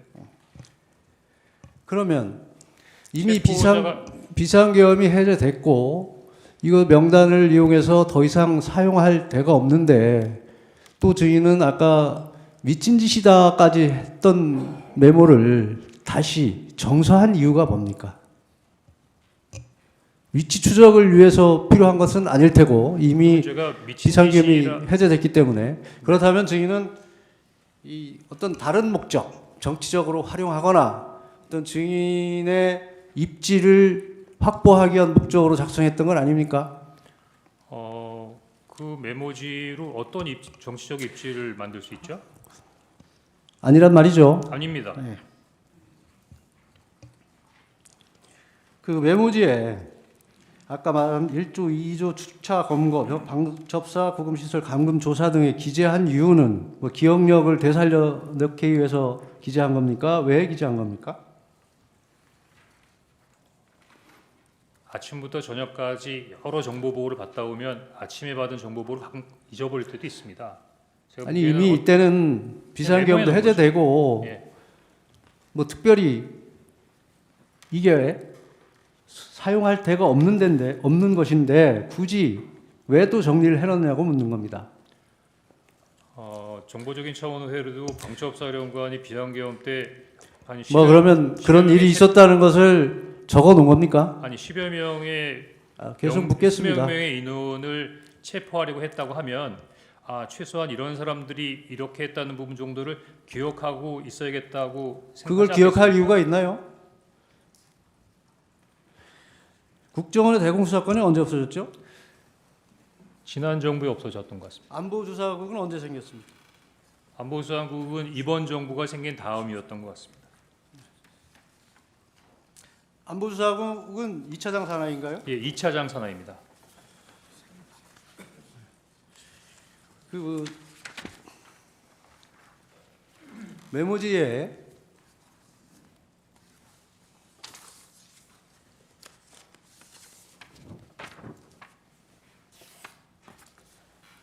(1차) (2차) 축차 검거 또 검거 요청 뭐 이런 얘기들이 나옵니다.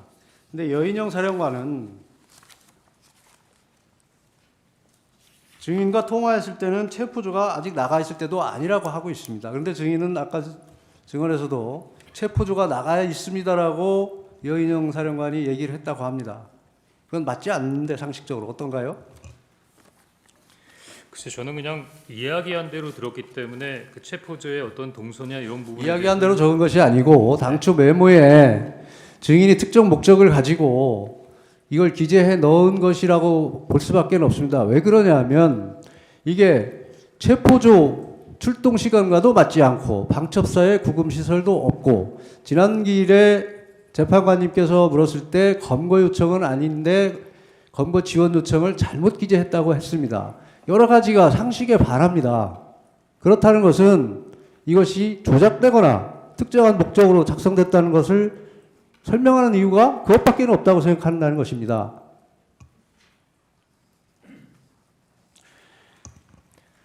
그냥 이야기해 그리고 준 증인 것을- 지난 기일에 국정원에서 여러 기관들이 협조를 하고 있어서 위치 추적이 가능하다고 했죠.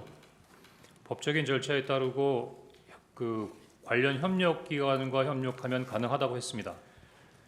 국정원에 수사권이 없는데 가능할까요? 대공수사권은 대공 혐의자를 잡을 때 하는 부분이지만 국제범죄에 관련된 부분은 국제범죄자에 대한 부분에 있어야 법적인 조치를 할 수 있죠.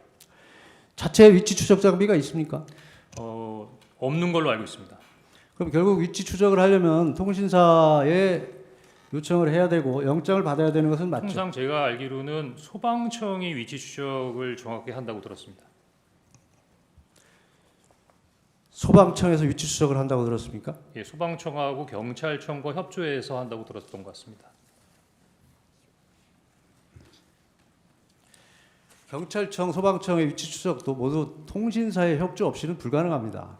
영장을 발로 받아야 가능합니다. 예, 제가 직접 위치 추적을 해보지 않아서 그 부분까지는 잘 모르겠습니다. 그러면 증인이 여인영 사령관으로부터 위치 추적 요청을 받았을 때, 네. 위치 추적 확인이든 요청을 받았을 때, 그러면 위치 추적을 하려고 했습니까? 아니면 여인영 사령관에게 뭐라고 답변을 했습니까? 거기에 대한 답은 하지 않고 다 명단을 들은 다음에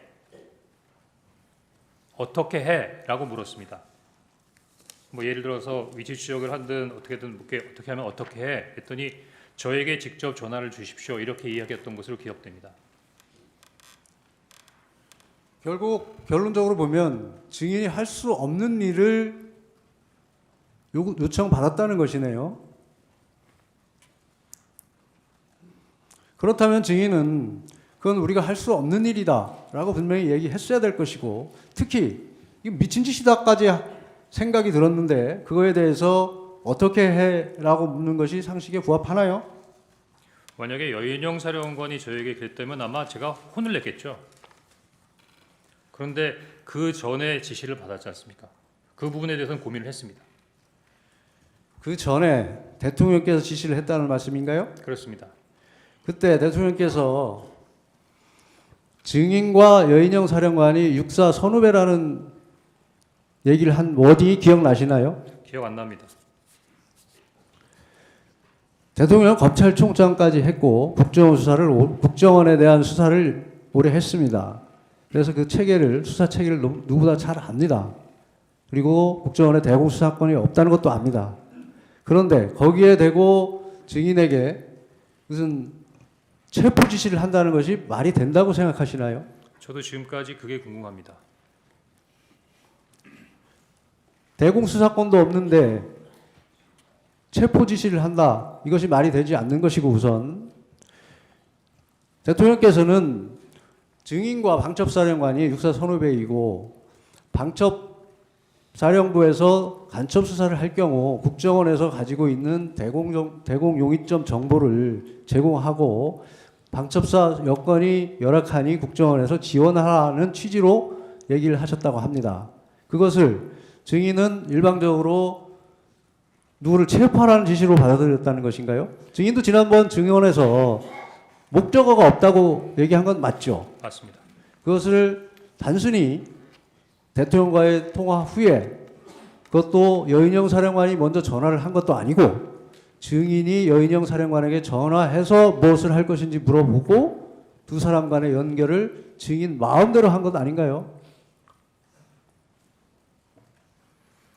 그렇게 생각하기에는 전화 통화의 내용과 이어서 여인영 사령관의 얘기를 분리해서 생각하기에는 좀 논리적으로 어려웠다 이렇게 생각됩니다. 그건 논리의 문제가 아니고 사실관계나 여러 가지 객관적 정황을 놓고 판단을 해야 되지 않겠습니까? 국정원 1차장이신데 1차장까지 하셨는데 법률적인 문제나 현실적인 문제나 이런 것을 종합해 보면 그게 어떻게 연결이 된다고 생각을 하십니까? 그럼 우리 변호인 그거는 증인이 특정 목적을 가지고 억지로 자꾸 끼워 맞춘다고밖에 생각되지 않는데 어떤가요? 그럼 변호인님 제가 좀 모자라서 그러는데 당시에 어떻게 이해했던 것이 옳은지 한번 말씀해 주시겠습니까? 아닙니다. 증인 계속 묻겠습니다. 이 메모지 한번 봐주세요. 이 메모지는 증인이 아직도 가지고 있는 원본은 맞죠?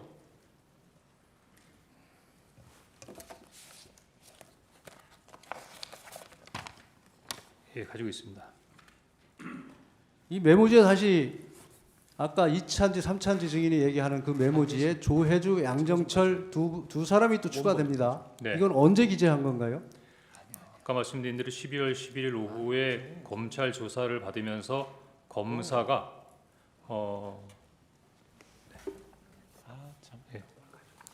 예, 됐습니다.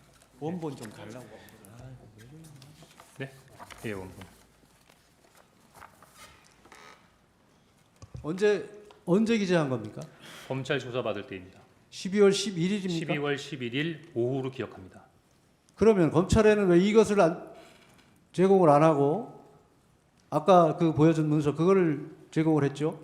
제출을 했죠? 이 조혜주, 양정철 언제 기재한 겁니까? 조혜주, 양정철 검사님께 이 메모를 설명하는 과정에서 제출했습니다. 증인이 검찰에 제출한 메모지에는 조혜주, 양정철 이 가필된 부분이 없습니다. 그러니까 그때 제출했습니다. 검찰에 아마 제출했습니다. 아마 검찰에 조혜주, 양정철이 없다 그러면 먼저 사진을 찍으시고 제가 나름대로 이렇게 설명을 하는 부분에서 여기 14명인데 2명이 없네요. 그래서 제가 조혜주, 양정철이라고 적어 넣어 드린 것 같습니다. 그럼 검찰에서 그 문서를 확보를 못했다는 얘기인가요? 아니 그때 이미 사진을 찍으셨던 걸로 기억되는데요. 제가 얘기하는 거는 도리어 증인이 해임 통보를 받은 게 12월 5일 16시경이 맞죠? 맞습니다. 일단은 그만하시고 또 하시죠. 예, 추가 신문 하시죠. 그 메모 얘기 조금 더 여쭤보겠습니다. 그날 밤에 여인영한테 명단을 듣고 이제 그 보좌관한테 정사하라고 지시를 하셨다는 거 아닙니까? 네, 그게 원래 처음에 증인이 여인영하고 통화하면서 받아 적은 거는 포스트잇 같은 메모지는 맞습니까? 아닙니다. 포스트잇이라고 지난번에 원장님이 말씀하셨던 것 같은데 포스트잇 아닙니다. 포스트잇 아니에요? 그냥 하얀 종이였던 것 같습니다. 예. 그럼 거기에 적혀 있는 걸 보고 보좌관이 정서를 했다는 건데 그 처음 정서한 버전이 너무 빽빽하게 돼 있었다는 겁니까? 그렇습니다. 두 장으로? 예, 두 장. 메모지에 두 예, 장으로. 예. 그러면 이 정서 지시한 후에 그 정서 마치고 돌려받은 거는 정무직 회의 갔다 예, 왔습니까? 그때 회의 다 끝나고 돌아와서 사무실로 돌아오니까 아마 보좌관이 저한테 제출을 했던 것 같습니다. 그럼 원장 독대는 하기 전이고요. 아니 다 다녀온 다음입니다. 다 다녀온 다음에. 예. 그 두 장짜리에는 아까 뭐 직책도 적고 빽빽하게 적혀 있었다 그러셨잖아요. 예. 그거는 보좌관이 뭘 찾아보고 그걸 그렇게 적은 겁니까? 그러니까 제가 그 지시를 하면서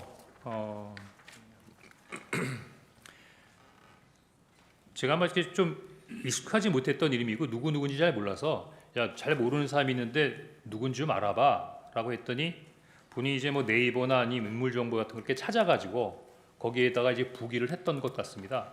그래서 네. 예를 들면 홍장원이면 가로 열고 몇 년생, 고향 어디, 학교 어디, 뭐 해서 좀 경력 같은 것까지 포함돼서 제가 보기엔 한 두 장에 그 굉장히 원래 그 성격도 좀 그렇지만 굉장히 빽빽하고 꽉 차게 뭘 적어왔던 것 같습니다. 그럼 자기가 뭘 검색을 해서 거기를 그렇겠죠. 약식 프로필 같이 그렇게 예, 적었던 그렇겠죠. 말씀이시네. 그러면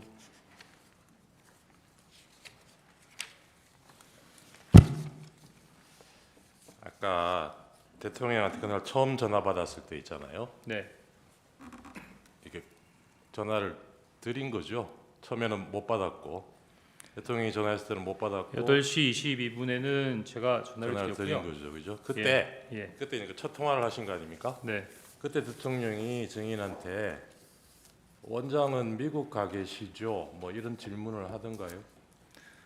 그 내용은 기억 안 납니다. 그 아까도 뭐 잠깐 얘기가 나왔는데 그 원장한테 처음 보고할 때 대통령이 원장은 미국 가 계신 줄 아셨나 봅니다. 이렇게 얘기를 하셨다고 그렇습니다. 그랬잖아요. 예. 그 만약에 대통령한테 그런 언급을 직접 구체적으로 들었다면 이 얘기를 어떻게 하셨을 것 같아요? 미국 간 줄 아시더라고요. 뭐 이 정도가 되지 않을까요? 예, 맞습니다. 아셨나 봅니다라는 건 증인이 짐작해서 그렇게 얘기하셨다는 거죠. 그리고 이게 언론 보도를 지금 옛날 걸 다시 한번 찾아보면 12월 5일 날 방첩사는 언급이 됐던 것 같고요.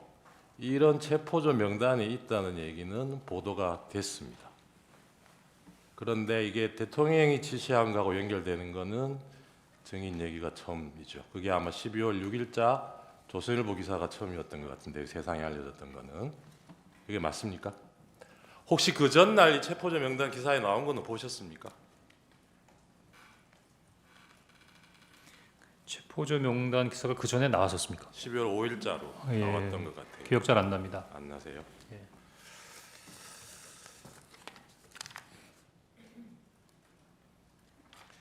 그 아까 박선원 의원하고 카톡 주고받고 사진 보내주고 하셨던 거는 그게 직접 만났다는 얘기는 제가 지난번에 그 아마 안 만났습니다. 예. 조태영 증인 신문 때 재판관님이 물어보셔가지고 저도 그때 상대방 그 신문사항이 워낙 늦게 나와가지고 급하게 사실 확인을 하느라고 소추위원실을 통해서 확인을 해보니까 그날 뭐 말씀하셨던 대로 그 다른 일정이 있어서 정보위 설명 때는 박선원 의원이 원래 간사인데 못 오셨고 네. 그래서 나중에 나한테도 설명을 해달라 요청을 해서 네. 그래서 저는 그 부분을 이제 당연히 뭐 만나서 설명을 들었겠거니 하고 그렇게 말씀을 드렸던 건데 그건 제가 좀 오해가 있었던 부분이고 만나지는 않고 카톡으로 받고 사진도 카톡으로 보내주셨다는 거죠. 그렇습니다. 네.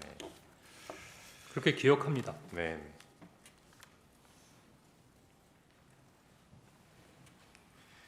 증인 처음에 대통령한테 전화 받고 이번 기회에 싹 다 잡아들여라. 대상은 특정이 안 된 채로 그 얘기를 듣고 여인영하고 통화하기 전에는 검찰에서 어떻게 진술하셨냐면 이게 대상이 짐작으로는 반국가 세력 뭐 그런 간첩단이나 이런 사건이 터졌나 있었나 방첩사에서 그렇게 짐작하셨다고 얘기를 하셨어요. 예, 방첩사에 사건이 있는가 그렇게 생각했습니다. 방첩사에. 예. 그런데 그날은 아마 그럴 경황이 없었을 테고 나중에라도 이 대통령 비상계엄 선포하는 대국민 담화문 찬찬히 한번 보신 적 있습니까? 그 외에도 여러 가지 일들이 많아서 담화물을 챙겨볼 수 있는 기회는 없었습니다. 지금이라도 한번 보십시오. 보면 예, 계엄 선포 이후로 반국가 세력이라는 말을 한 4-5번 쓰고 있습니다. 그리고 어떤 때는 국회라고 하기도 하고 민주당이라고 하기도 하고 어떤 대목에는 반국가 세력 앞에 종북이라고 붙여져 있어요. 이 반국가 계엄 선포문하고 연결시켜 보면 증인이 처음에 그 짐작했던 반국가 세력이 여인영한테 들은 명단하고 다른 얘기가 아닌 것 같거든요. 그런 생각은 안 해보셨어요?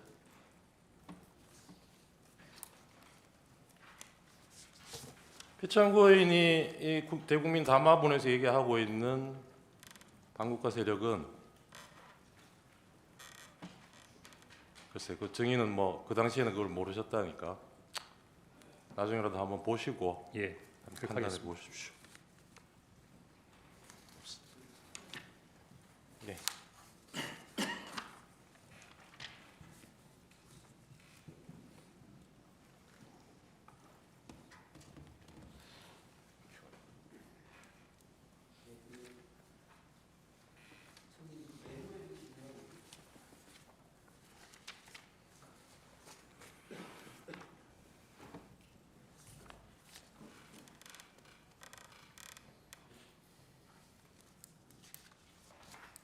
증인 메모해 보시면 그 방첩사 구금시설이라는 표현이 있지 않습니까?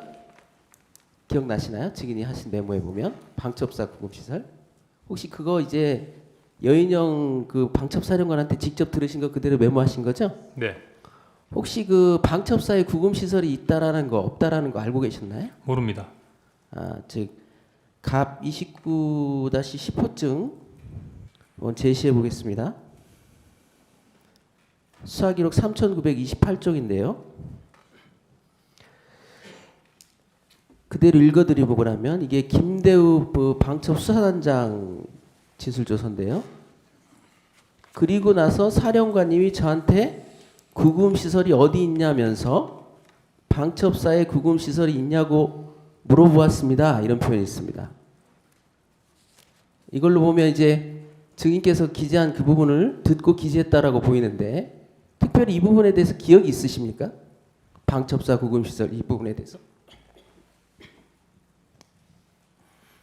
지금 수사단장이 얘기했던 이 내용이 저와의 대화와 관계가 있습니까? 지금 그 저번 증인신문 때 네, 그 방첩사 구금시설이 없는데 네. 왜 증인은 그런 메모를 했느냐고 그래가지고 좀 신빙성에 의심을 받았지 않습니까? 예, 그래서 제가 모른다고 했습니다. 그러셨죠? 예, 예. 혹시 이 메모를 작성할 때 네. 그 체포자 명단에 대해서 여인영 사령관 말고 네. 다른 분한테 혹시 들은 것은 있나요? 체포자 명단 관련돼서는 예. 여인영 사령관에게만 들었습니다. 혹시 그 증인은 메모에 정청래 사법위원장하고 권순일 그 대법관이 전 대법관이 같이 기재되어 있는데요. 같이 네. 그 부분 혹시 정확히 기억하시나요? 지금 죄송합니다만 질문을 한번 다시 해주겠습니다. 메모에 보면 네네. 권순일 그 전 대법관하고 네. 그다음에 정청래 사법위원장이 같이 기재되어 있습니다. 네네. 근데 이제 다른 많은 메모들이 있는데 네. 이 두 분이 같이 기재되어 있거나 네. 같이 언급된 수사 기록이 없어서 그래요. 저는 전후좌우 없이 그냥 받아 적은 것뿐입니다. 그래서 뭐 인원이 어떻게 구성되어 있는가 그런 것까지는 기억이 안 나고 그냥 받아 적어서 그 명단을 그대로 메모에 유지해 왔다 이렇게는 예, 말씀드립니다. 마지막으로 한 가지만 더 물어보겠습니다. 예. 그 조지호 경찰청장 진술에 의하면 네. 체포자 명단이 처음에 15명이라고 했고 네. 그 이후에 한동훈 대표가 추가돼서 최종적으로 16명이 정리됐다고 해요. 네. 근데 증인 메모에 보면 16명인가 14명인가 둘 다 기록돼 있고 네. 오히려 16명이 삭제됐는데 네. 혹시 검찰 조사를 받으면서 네. 그 명단이 정확한지에 대해서 검사하고 좀 의견 교환이 있었나요? 아닙니다. 전혀 없었나요? 예. 그런데 16명인 걸로 혹시 오해한 특별한 이유가 있나요? 제가 첫 번째 메모를 하고 두 번째 메모를 옮겨서 다시 한번 복기를 하는 과정에 제가 말씀드렸지만 4일 오후에 이렇게 쭉 보다 보니까 그 다음날 굉장히 바쁘게 지나갔지 않습니까? 근데 12명의 명단은 확보가 돼 있어요. 근데 2명은 확실히 들었어요. 근데 12명의 명단도 한 10명 정도밖에 안 적었기 때문에 10명 적고 생각나는 거 2명 더 적고 2명은 생각이 잘 안 나고 근데 가만히 생각해 보다 보니까 그 순서로 뭐 그 이후에 몇 번 더 있었던 것 같은 그 잔상이 좀 남았던 것 같아서 혹시라도 내가 지금 현재 기억하는 건 14명인데 16명까지도 불러준 게 아닐까라고 추정했던 겁니다. 그러니까 그때 이제 여인영 방첩사령관으로부터 들은 명단이 네. 혹시 16명이 아닐까라고 본인 스스로 그렇게 생각한 적이 있었다는 거죠? 예, 그런 생각한 적이 있었습니다. 네, 이상. 예, 몇 가지 보겠습니다. 아까 저 피청구인 대리님께서 이 메모를 그 다음 날 뭐 다시 작성하고 한 게 비상계엄은 이미 해제됐는데 그래서 이걸 다시 뭐 사용할 일도 이용할 일도 없을 것 같은데 왜 그런 작업을 했느냐 이런 취지로 물으셨는데 이게 비상계엄이 해제됐다고 해서 대통령이 이런 사람들 체포 지시한 일도 없어지는 건 아니겠죠. 예. 그게 뭐 나중에 인물의 증인이 벌써 이걸 세상에 알려야겠다는 생각을 하셨는지는 모르겠는데 뭐 나중을 위해서 기록을 하는 의미는 충분히 있었을 것 같은데 그런 의미로 하셨던 거 아닌가요? 정보기관원의 특성상 뭐를 들으면 기억하거나 메모하거나 알려고 노력하는 부분이 습관이었던 것 같은 거고요. 네. 꼭 정보 수집을 하는 부분의 모든 부분이 이 정보 수집을 하면 요 다음에 뭘 해야겠다라는 부분에 있어 생각을 하고 하는 건 아니니까 네. 어떻게 보면 그냥 들었던 부분에 특이하면 메모해 놓고 뭐 알겠습니다. 이랬던 부분이 아닌가 싶습니다. 그 국정원에서 지난번 증인이 증언하고 난 뒤에 이 보좌관들하고 이 메모 작성 경위에 대해서 자체 조사를 한 것 같아요. 지난번 지난- 조태영 원장이 나와서 그렇게 증언을 네. 했거든요. 네. 그 조태영 원장도 인정한 부분이 나중에 그 다음 날 작성된 그 메모지하고 전날 증인이 원래 메모지나 정사시킨 거기에 인원수가 거의 일치한다는 것은 국정원에서도 확인을 했다 그래요. 그러면 이게 메모 버전이 뭐 몇 개 있지만 그 내용은 동일하고 그 다음에 여인영이 얘기한 상대방이 증인뿐만이 아니에요. 지금은 뭐 아시겠지만 저 부하 군인들도 있고 조지호 경찰청장도 있고 그래요. 그게 지금 14명, 뭐 15명, 16명 한두 명 차이가 나기는 하지만 앞에 뭐 12번째까지는 똑같습니다. 그게. 그런 내용이 확인되는데 지금 피청구인이 문제 삼으시는 통화 장소가 어디였고 메모를 어디에 했고 이게 이 메모의 신빙성하고 무슨 관계가 있는지 저는 잘 모르겠거든요. 정보를 많이 다뤄보신 분께서 어떻게 생각하십니까? 저는 지금 여러 가지 오해나 여러 사람들에 대해서 이야기를 하는 과정에서 보좌관한테 정서를 한번 스키 천만다행이라고 생각합니다. 만약에 제가 혼자만 가지고 있었고 혼자만 썼다면 누가 제 말을 믿어주겠습니까?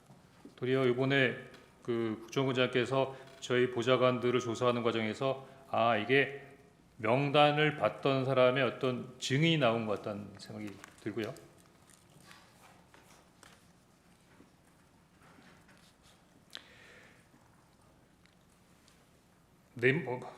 내비를 할 때도 스코프가 나오는데 결국 이루어진 것은 국정원 청사 내입니다.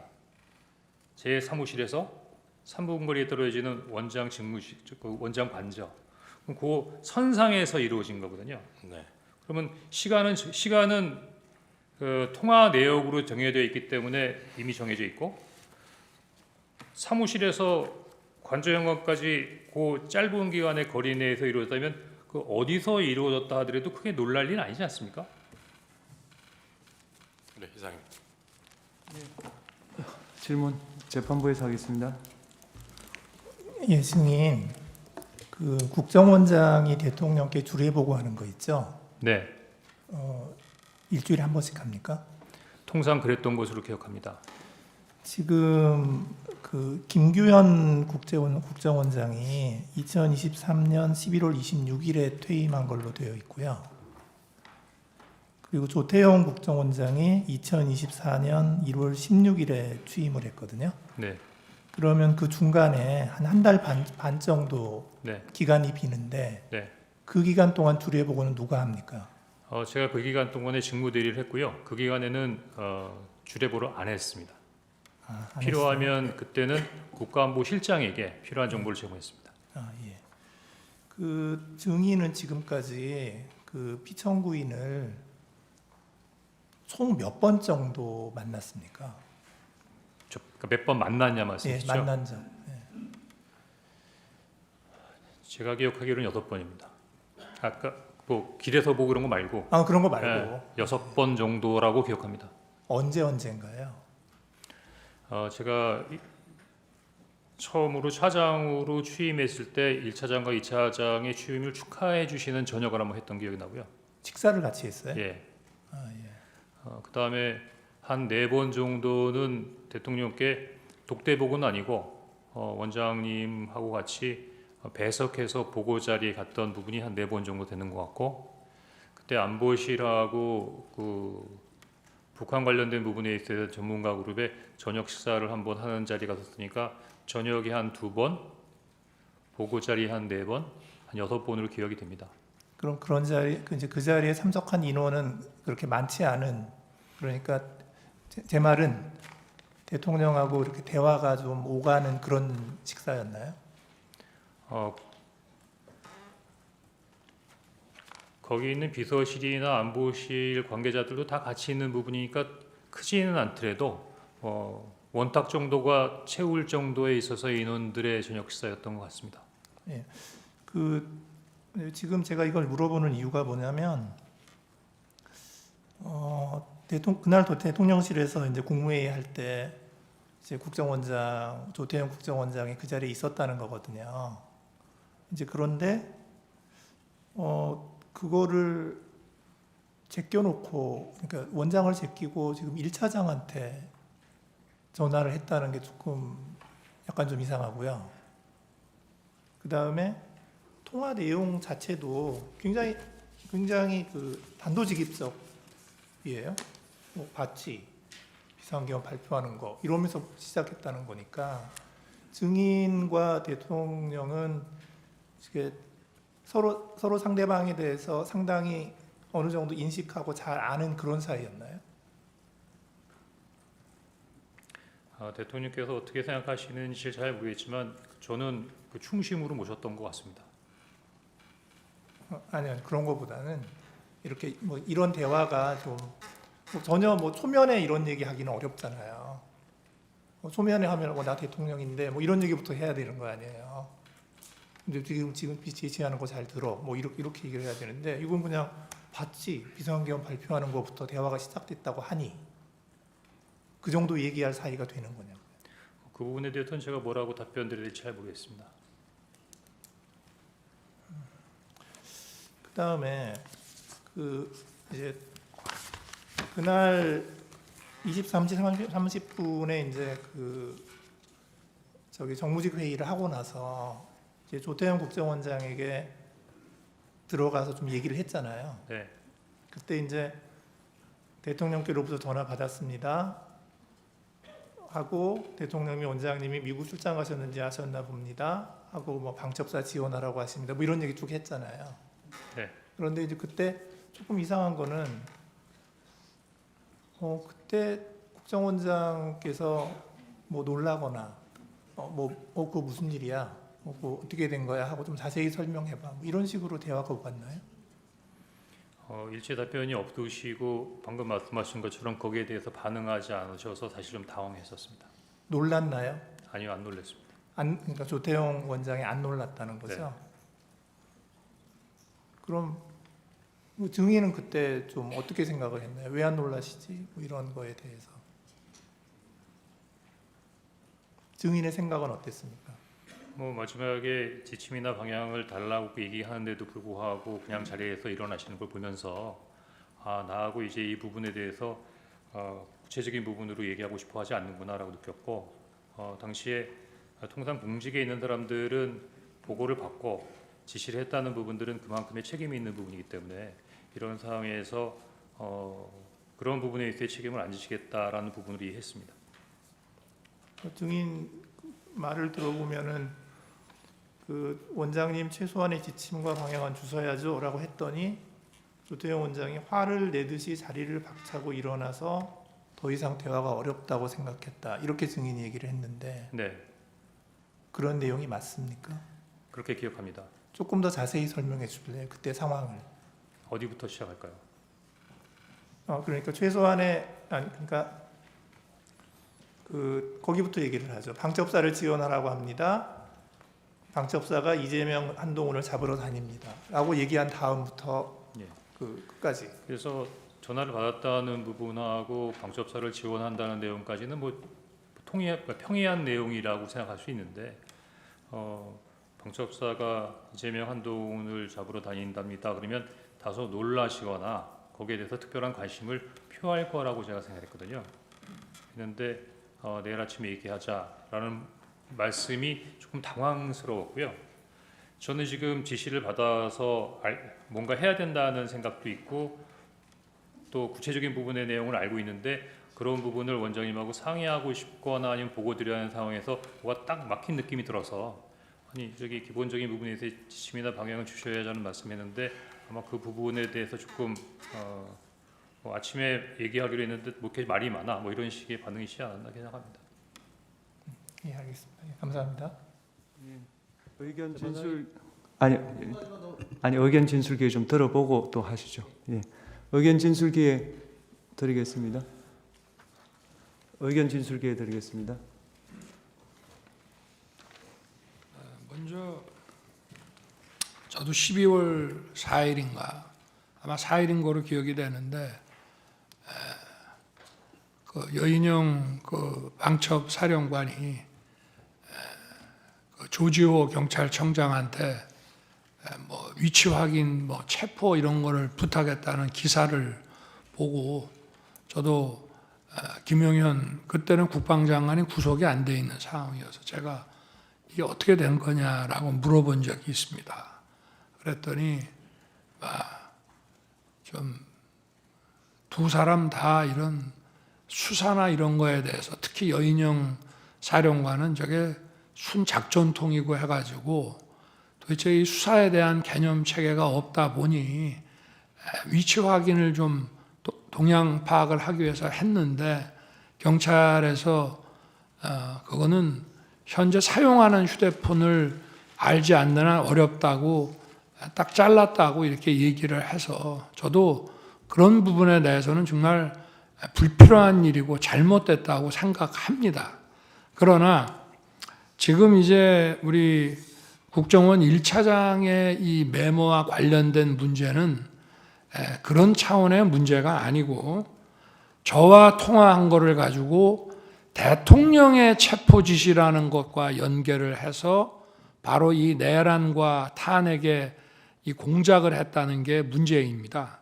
지금 제가 그 당시에는 지난번에도 말씀을 드렸지만 국정원장이 미국 출장을 갔는지 여부에 대해서 좀 오해가 있다 보니까 사실은 직무대리인 1차장에게 통화를 하게 된 그러면서 지금 이런 상황이 지금 발생을 했다고 지난번에도 말씀을 드렸는데요.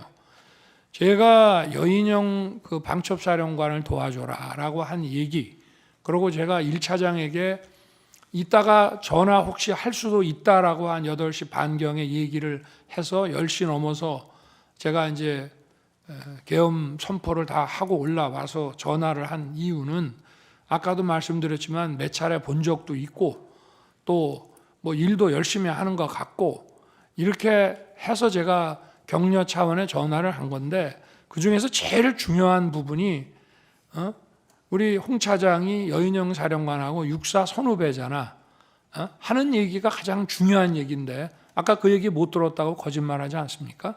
제가 전화를 한 이유는 간첩 사건에 대해서 국정원이 가지고 있는 정보를 전부 경찰에만 주려고 하지 말고 방첩사도 수사 역량이 있고 원래 지난 정부에서 방첩사 수사 요원을 2분의 1로 감축을 시켜서 군 방첩 활동과 방산 이 안보 활동에 지장이 많이 초래가 됐기 때문에 우리 정부에서는 수사관을 계속 증원해 나가면서 이를테면 창원의 방산업체 그 보안 지키는 문제부터 시작해서 방첩사를 계속 키워오고 있는 상황이고 제가 김규현 국정원장뿐 아니라 조태용 국정원장한테도 방첩사 지원을 수도 없이 얘기를 했습니다. 그래서 제가 1차장에게 전화를 하게 되면 이거는 그 얘기하려고 하는 것이지 계엄과 관련된 사무는 국정원에 당시에는 뭐 요청할 일도 없고 또 만약에 여러 가지 계엄과 관련된 정보사항을 좀 파악을 해야 되겠다 하면 대통령이 국정원장한테 전화를 하지 차장한테 전화한다는 거는 이거는 공직사회에서 있을 수 없는 일입니다.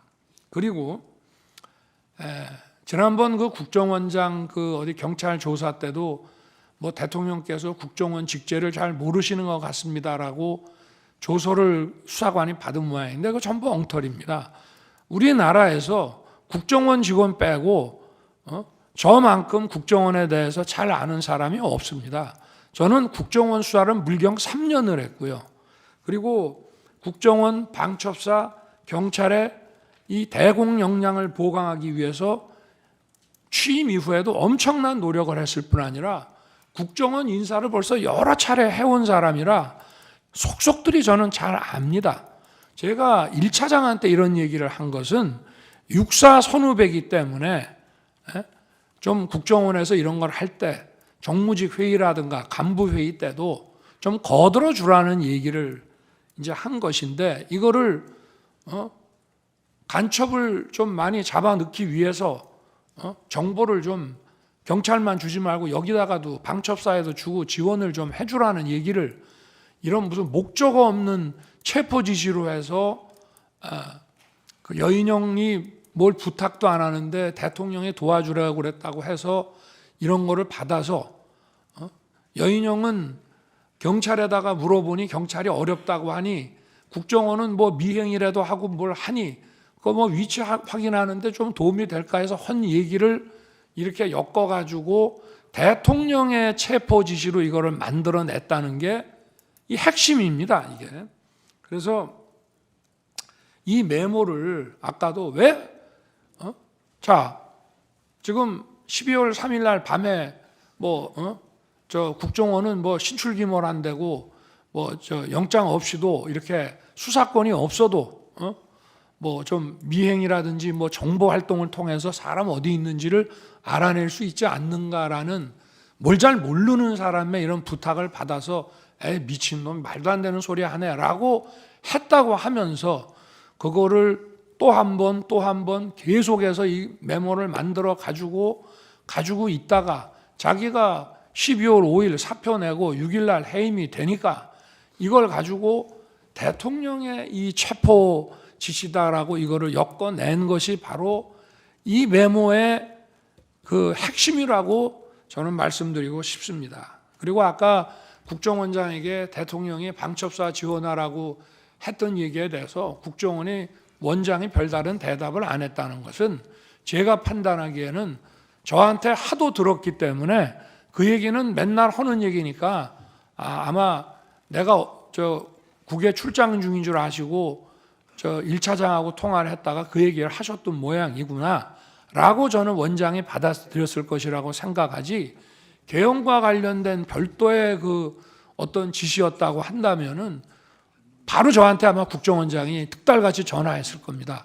1차장한테 뭔 지시를 하셨다는데 그게 뭡니까 하고, 그래야 그게 국정원장이지, 아니 개헌과 관련된 지시라고 생각을 하면서 1차장 말을 그냥 무시해버리고, 아니 그 앞에서는 무시하는 척을 하더라도 대통령이 자기 밑에 사람한테 뭔가 개헌과 관련된 업무 지시를 했다면 특달같이 저한테 전화하는 게 상식 아니겠습니까? 그거는 수도 없이 들었기 때문이고, 지난번에도 왜 한번 재판관님께서 어떤 그 작년 그 상반기 저 총선 전에 어떤 그 안가 자리에 그 여인형 방첩사령관이 거기에 왜 참석했냐고 한번 물어보신 것 같은데, 그 자리가 바로 국정원 보고 방첩사 지원해 주라고 하는 그런 자리입니다. 그렇기 때문에 그 말씀을 좀 드리고요. 그리고 아까 그 무슨 제 무슨 처와 국정원장 간에 휴대폰 문자 주고받았다는 부분에 대해서는 그건 저도 알 수 없는 것이지만, 저와 제 처는 지난 11월 7일 대국민 담화와 기자회견한 이후에 소통 방식을 개선하고 휴대폰을 바꾸겠다고 이미 국민들에게 다 말씀을 드려서, 제가 아마 11월 중순에서 남미 G20하고 APEC 출장 가기 직전 아니면 그 직후에 휴대폰을 바꿨습니다. 그래서 비화폰을 저 같은 경우에는 국정원장하고 썼고요. 아마 제 아내는 국정원장이 안보실장이던 시절에는 전화번호를 가지고 있었을지 모르지만 휴대폰을 이렇게 그 비화폰 아닌 개인 휴대폰을 바꾸고 원래 휴대폰을 다 없애버렸기 때문에 저는 그 통화 내역이 어떤 건지 사실 좀 궁금합니다. 네, 이상입니다. 네, 추가 5분 드리겠습니다. 추가 신문하십시오. 증인이 해임 통보를 받은 게 12월 5일 16시경이라고 했습니다. 맞죠?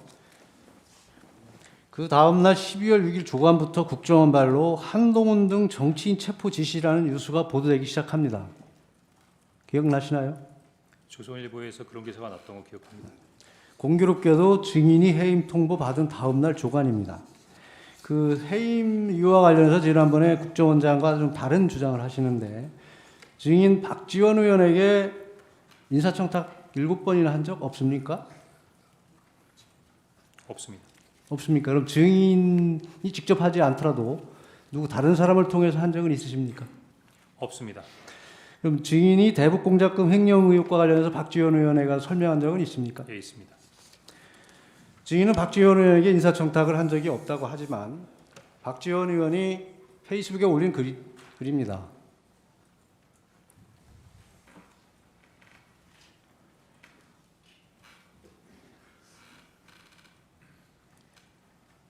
인사청탁이나 했다면 홍 차장을 질책했고 대북 공작금 유흥비리 의혹에 대한 질문에 홍 차장은 대면 보고했다고 답변했다. 그 앞에 보면 주영 대사를 역임하신 전 국정원 간부가 7차례 청탁 거절한 것이 전부다. 이런 내용이 나옵니다. 그럼 증인과 관련이 없는 내용입니까? 대신 청탁해준 사람이 누굽니까? 증인 뭐 짐작되는 분이 있는데 공개적으로 얘기하는 건 적절치 않을 것 같습니다. 증인 이 비망록 이 메모지 기억나시나요? 네, 기억납니다. 여기에 보면 맨 윗줄에 내용이 무엇이냐면 만화 같은 일들을 말씀드리고자 합니다. 이런 내용이 나옵니다. 그런데 12월 6일 김병기 의원이 브리핑을 하면서 똑같은 워딩을 합니다. 만화 같은 일들을 말씀드리고자 합니다. 이 비망록과 일치합니다. 이 비망록 김병기 의원에게 제공한 사실이 있습니까? 없습니다. 그런데 어떻게 이렇게 두 사람의 워딩이 똑같을 수 있을까요? 있을 수 있죠.